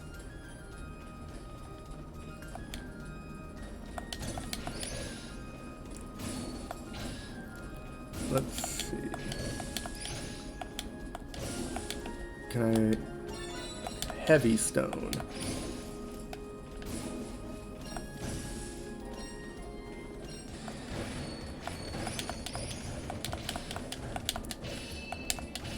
Well, at the very least, I can get the...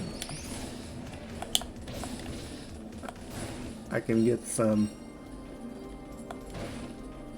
lightweight lumber out of this.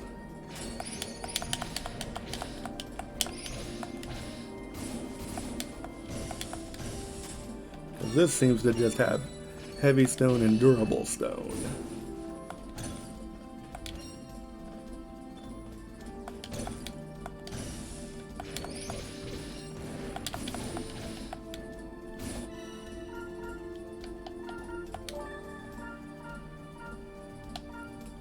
Yeah, I didn't find the large scale anywhere. I wonder where that is.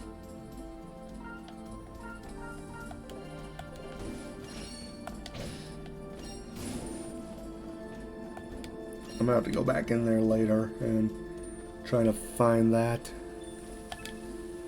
We'll go ahead and set a trap real quick. I found nuts!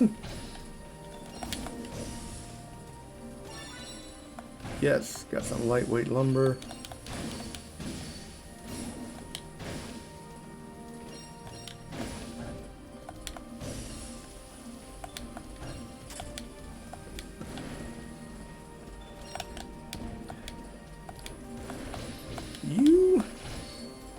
You had that suspiciously close.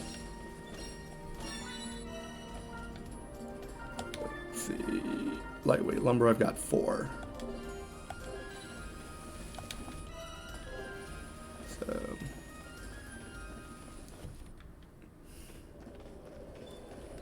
Where is this?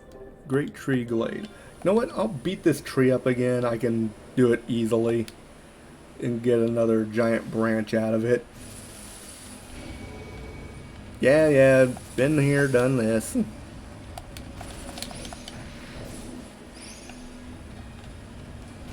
Come on.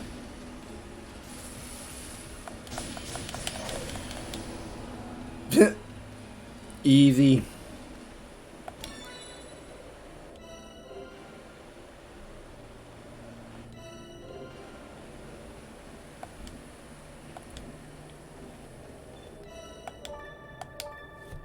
Takes care of that. And my kitty is over here trying to say hi again. Hi, Luna.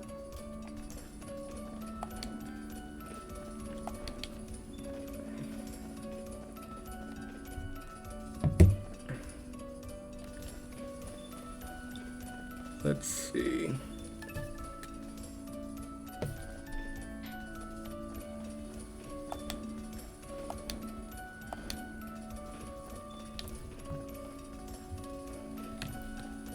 Was it 2nd Street that I needed? Yes, I believe 2nd Street is where the tool shop is.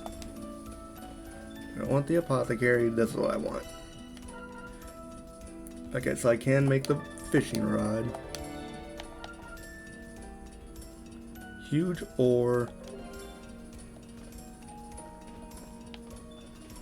Why could I not find any huge ore in the quarry? Because ore you get out of the quarry, if I remember correctly. I'm going to try going back again just to see. Because I still need to find that scale.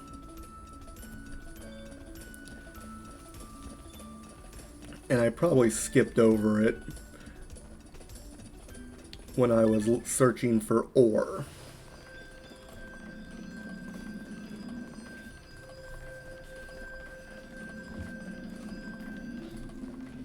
Let's try this again.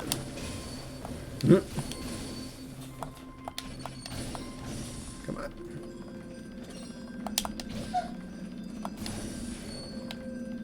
There we go. There's some huge ore.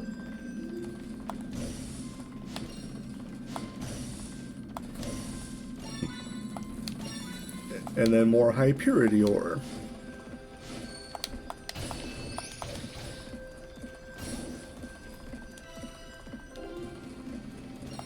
Let's go back here real quick just to take a gander and see if we can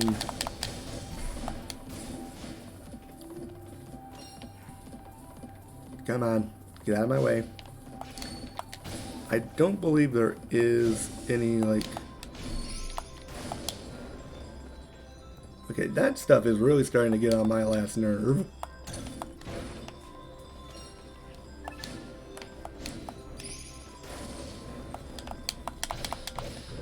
There we go. On the bright side, I am finding some free money and stuff that I can sell to the pawn shop.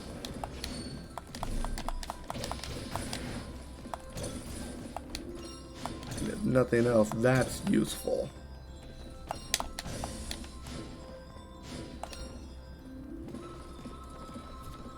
Okay.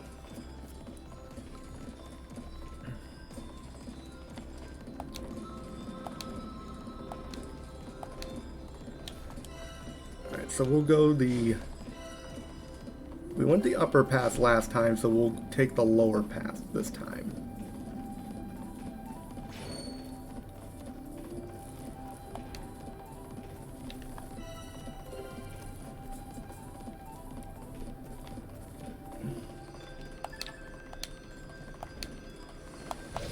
There we go.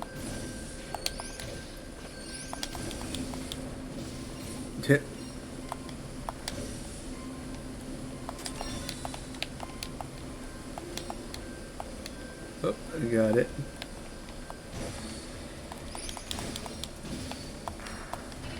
Got him.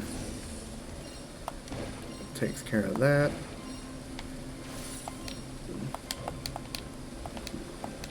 Deal with the glow shroom.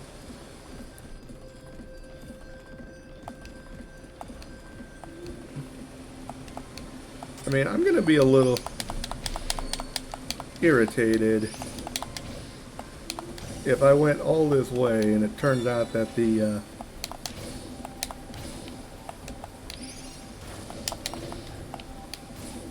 scale I'm looking for needs a fire room to get to. Oh, and I jumped a little too early on that one. Alright, let's get some huge ore.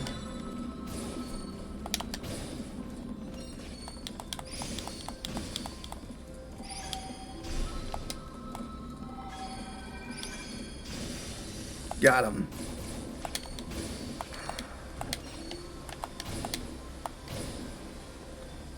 Let's see.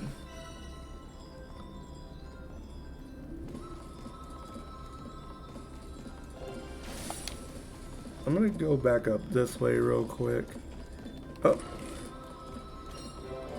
Got it. This is where it was. The one place I didn't think to check. Well, at least I found what I came for.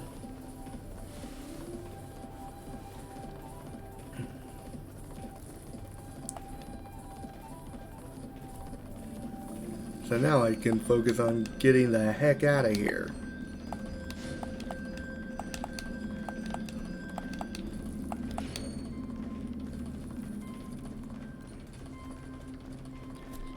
Like for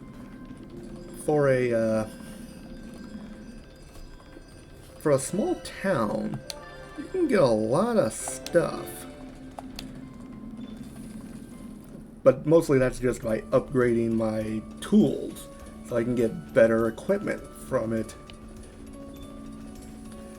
But now that that's taken care of, let's go to Outlander Lane, and we'll take the shortcut to 2nd Street.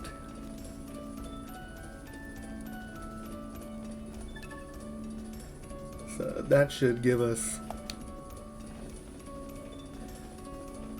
more stuff at the trading post. Get a nice little stamp for it.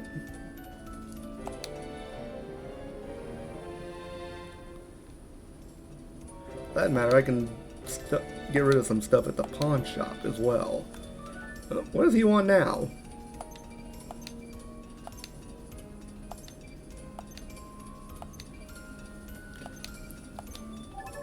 Let's see, heavy stone. Ooh, I have plenty of that.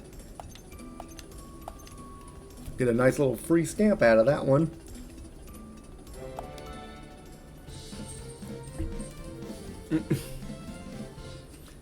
Cat's running around behind me. And construction of the trading post is now complete. Oh, I could have gotten the stuff here from the trading post. Silver ore, ebony pelt, armor shard, fire magic vestige, flaming pelt, and fiery wing. I don't have access to those yet, but that's probably going to be the next area.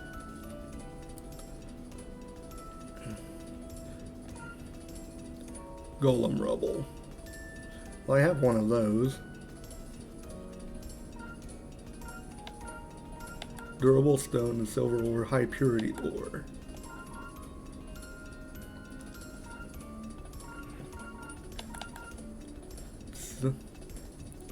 Sylvan crystals. Hi, Archer! Nice to see you here. Hope you're doing well. We're trying to make some headway in Eiyuden Chronicle, and it's going a little slow, but that's mostly because I'm just trying to get some side quests knocked out. Ooh, I can get some buku money for these extra stuff that I found in the quarry.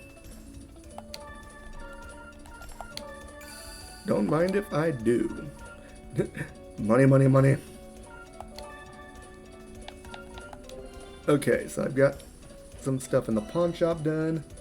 I'm doing great right now. I'm having a lot of fun. You missed out on the story time, but you can probably go back in the VOD after the stream and listen to the story time portion of the stream. We went through chapters 3 through 5 of Treasure Island. And we had some fun with that. Okay, so I need hardwood lumber for the trap, and that's the only other tool that I can make at the moment.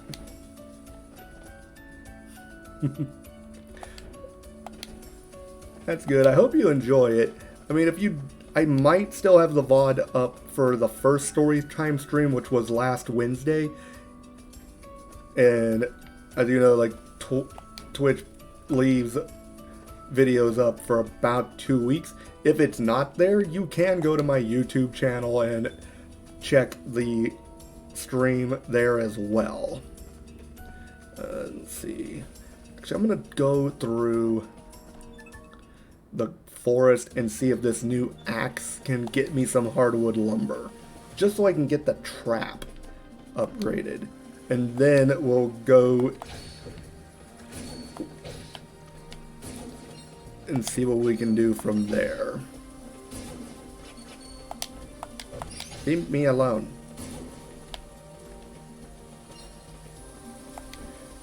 But at the very least, we have managed to make some good progress in just upgrading the town. Got some. And yes, I did get some hardwood lumber out of that.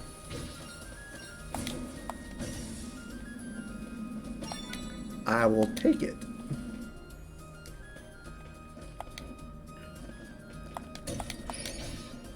Leave me alone.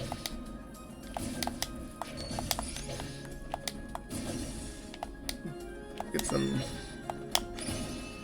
I mean, if nothing else, I can make use of the stuff that I'm getting in these harvesting runs.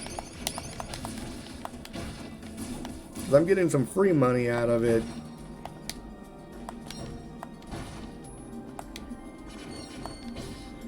Getting some usable equipment.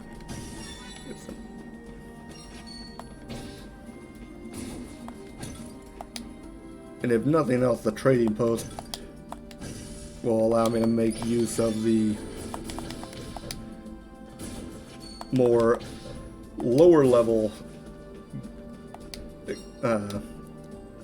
harvesting items, and then I can actually go through the trading post and just like trade up. Go away.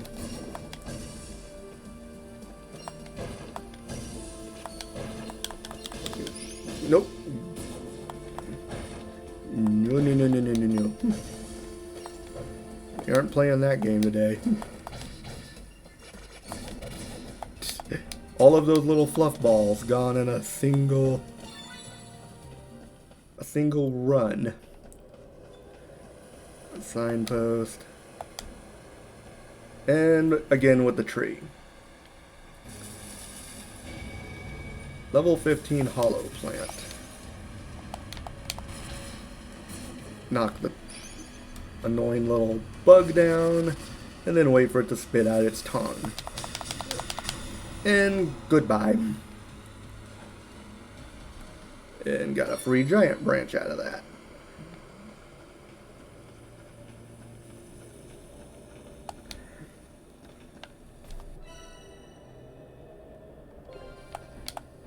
And I do need to find a way to get over there.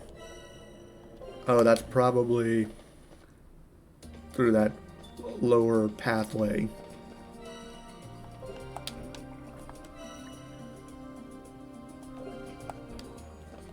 Is this the, oh no, this is the wolf's den, I believe.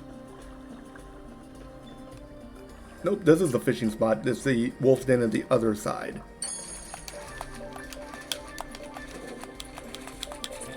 Got it. We got us a large fishy. Yep, so I did need the upgraded fishing rod in order to do that quest. So we'll go to the forest approach. We got us some, at least a hardwood lumber to make use of.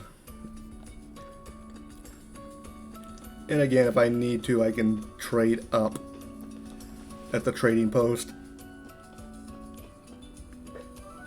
What's this guy want? Oh, fish. He wanted the fish.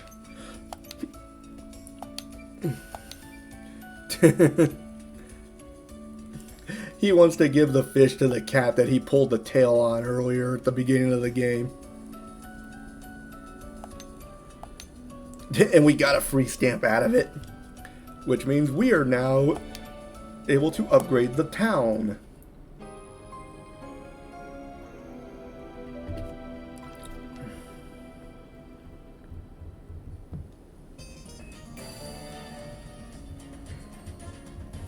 Rumors about this town are spreading far and wide.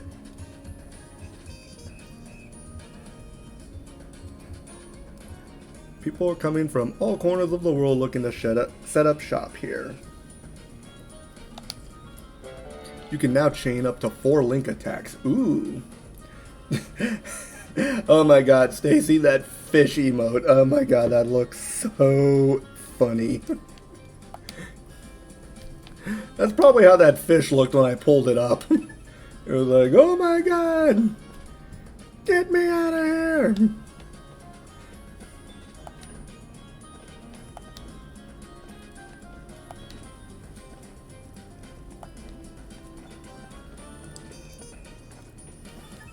Actually, you know what?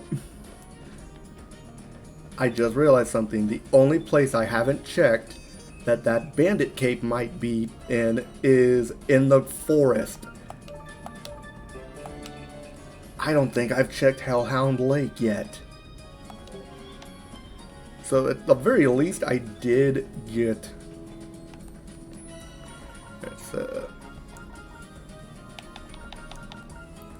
I've got plenty of lumber. So I can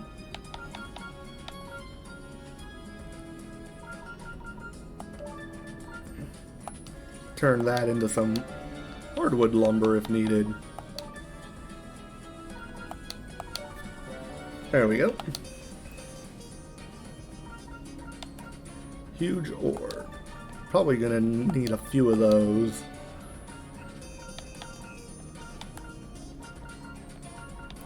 Durable stone.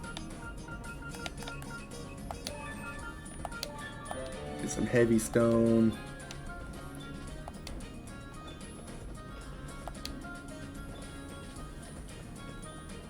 So I do need the red crystals in order to make a fire rune. So that's gonna be our next major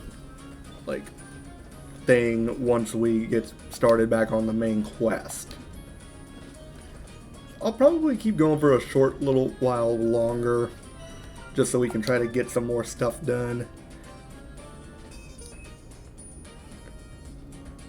So, Bandit Cape.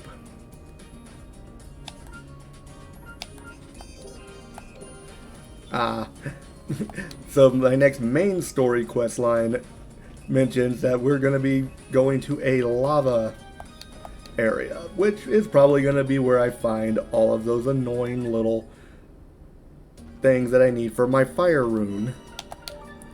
It's a Hellhound Lake. That's the only place that we haven't checked for the Bandit Cape. Set the trap. And he is done.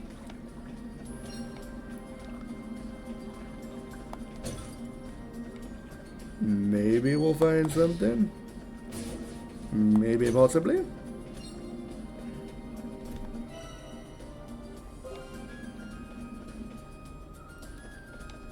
Alright. Oh, we didn't explore this place after we got rid of the bandits. Ooh, we got some durable stone out of that. More what? Lightweight lumber.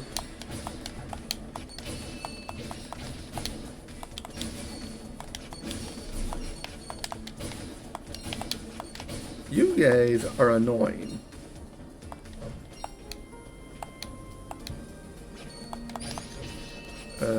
Herbs.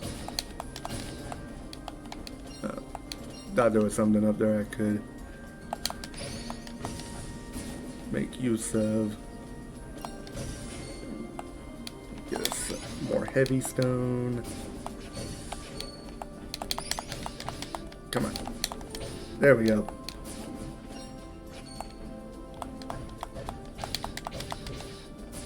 What's this? Ooh, an earth rune. I will gladly take that. Aha!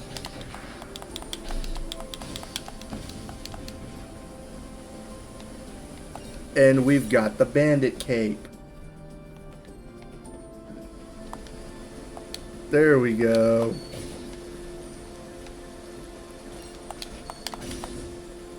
That took way too long to actually get a hold of that.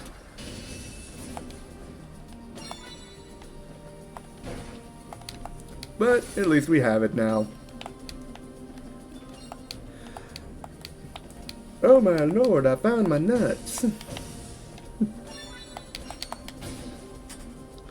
And that is a fire. Back. Oh, you want to back up, huh? Here, back up to that. Good night.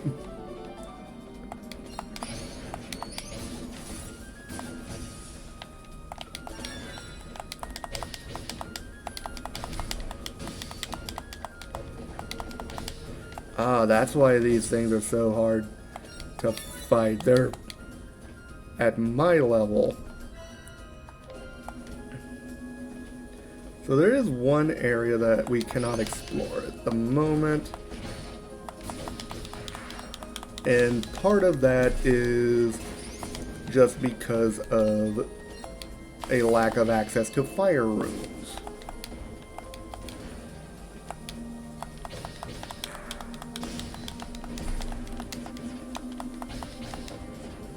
Come on.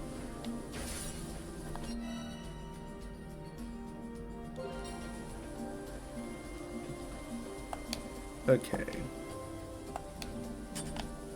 What the? I thought I had picked that up, but I guess not.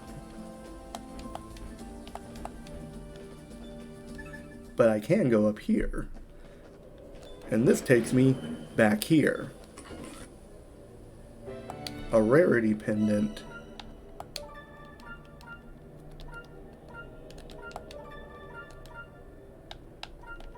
Let's see, what does that do? Increases the rate at which enemies drop rare resources. That might be useful later on. Back eventually when I'm not concerned as much about my party members' stats.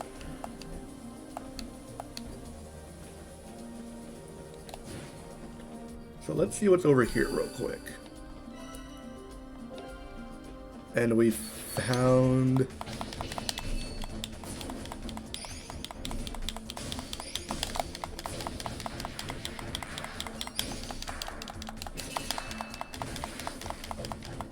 got it.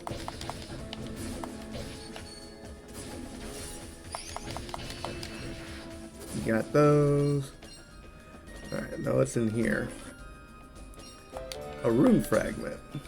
3,000 Bakwa. And a serendipity pendant level 3. We got us a nice little haul out of that. So what's the quickest way? Okay, so I want to go up.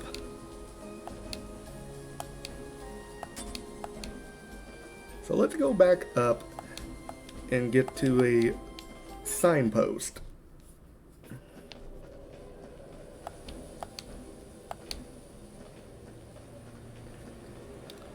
That way we can get back. Oh. You gotta pick a fight with me now.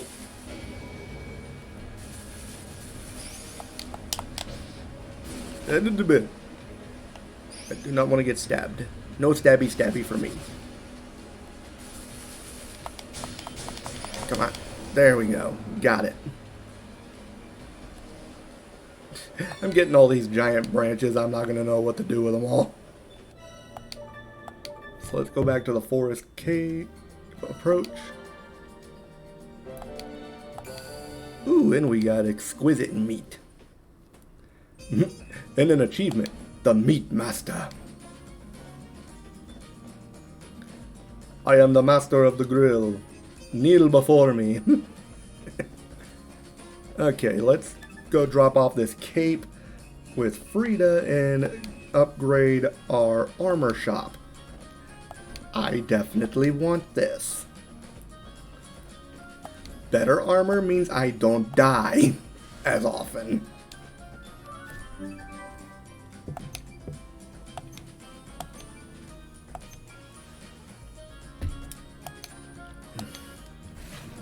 And we got a pendant. And a stamp, of course.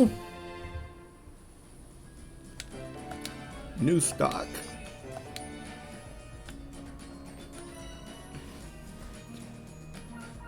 Holy smokes, 3,000 Bakwa each.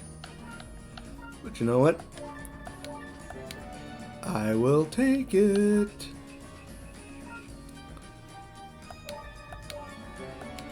Gonna cost 9,000 Bakwa, but it will be very, very useful.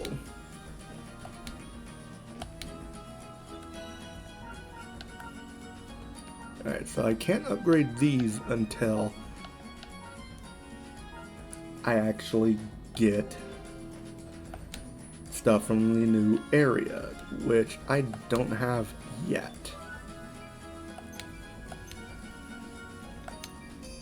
Bertrand. Where the heck is Bertrand at?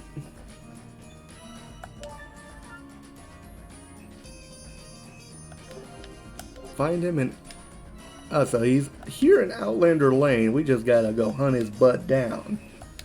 See what I mean when I say that this game has a lot of side quests? Oh, there he is.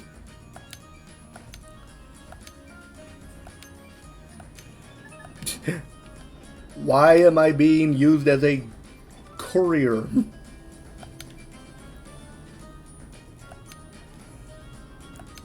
Wait, a duel?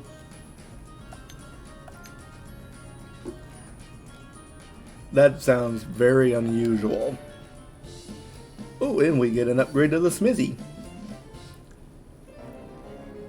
Oh, it looks all fancy now. Construction of the smithy is completed. And new stock.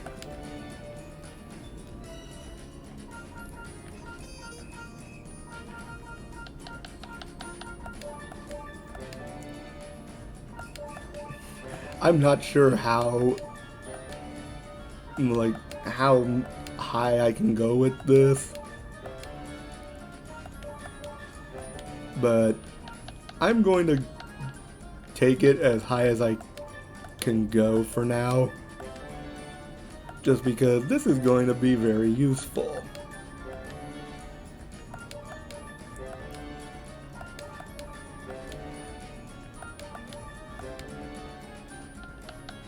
Okay, so 14 is the highest that her weapon can go, but I haven't upgraded her weapon yet.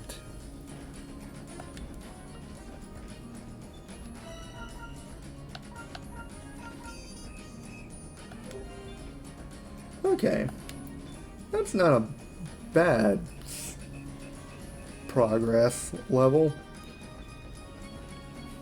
So for now we'll go ahead and go back to base, we'll rest up, get everything healed up to full, and we will pretty much stop there, because right now all we have left to do is the main story quest.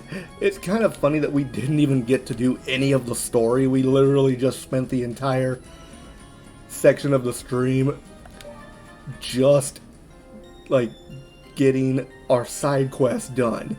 But we still made good progress. We made, even if it wasn't story related, we got some stamps. We managed to upgrade the town to the next level.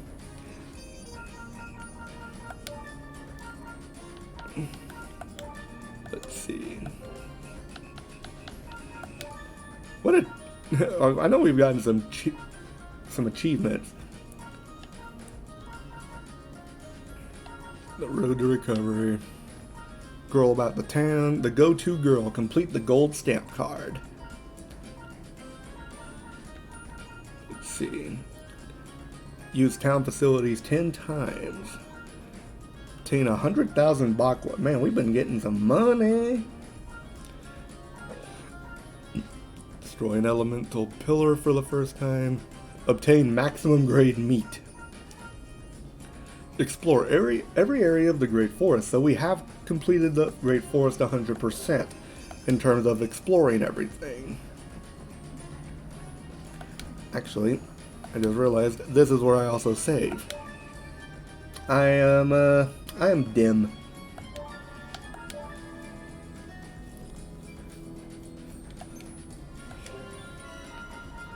Okay.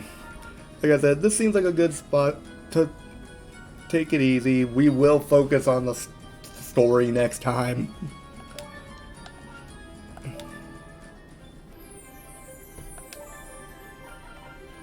I'm definitely looking forward to that.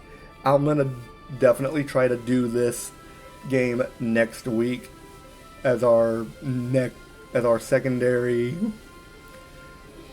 project behind the Legend of Legaia stream that we start on Sunday. So overall, I enjoyed this a lot. And right now, it's pretty much going to be just me trying to get stuff organized for the rest of the streams this week, as well as trying to figure out my schedule for next week. Because at the moment, I do not currently know what time I'm going to be starting work. So I'm hoping to get an actual schedule written out either tomorrow or Friday when I go into the office. And then I can actually like give some actual information that I can use to make my schedule. But right now we're looking at tomorrow and Sunday we will be doing some streams. Tomorrow we'll be starting Asha in Monster World. And Sunday we will be starting Legend of Legaia. I am looking forward to both of these projects, and I hope the rest of you are as well. So for now, I'm going to go ahead and sign off. Thank you again, everyone, for coming. I enjoy doing this a lot, and it's a lot of fun for me. It helps me relax, just like being able to sit here and like play games and produce content for you. And I hope you all find it entertaining. So for now, I'm going to go ahead and get off here. We'll try to see if there's anybody that we can raid before we go. But once we're done with that, I will probably go ahead and try to get my Switch settings knocked out before I go to bed. And hopefully tomorrow we will see you for Wonder Boy Asha in Monster World. If not, we will probably do something else. I haven't decided what, but as of right now, we're doing Asha tomorrow. Until then, this is Alden Foodry signing off. Ta-ta, have a nice evening.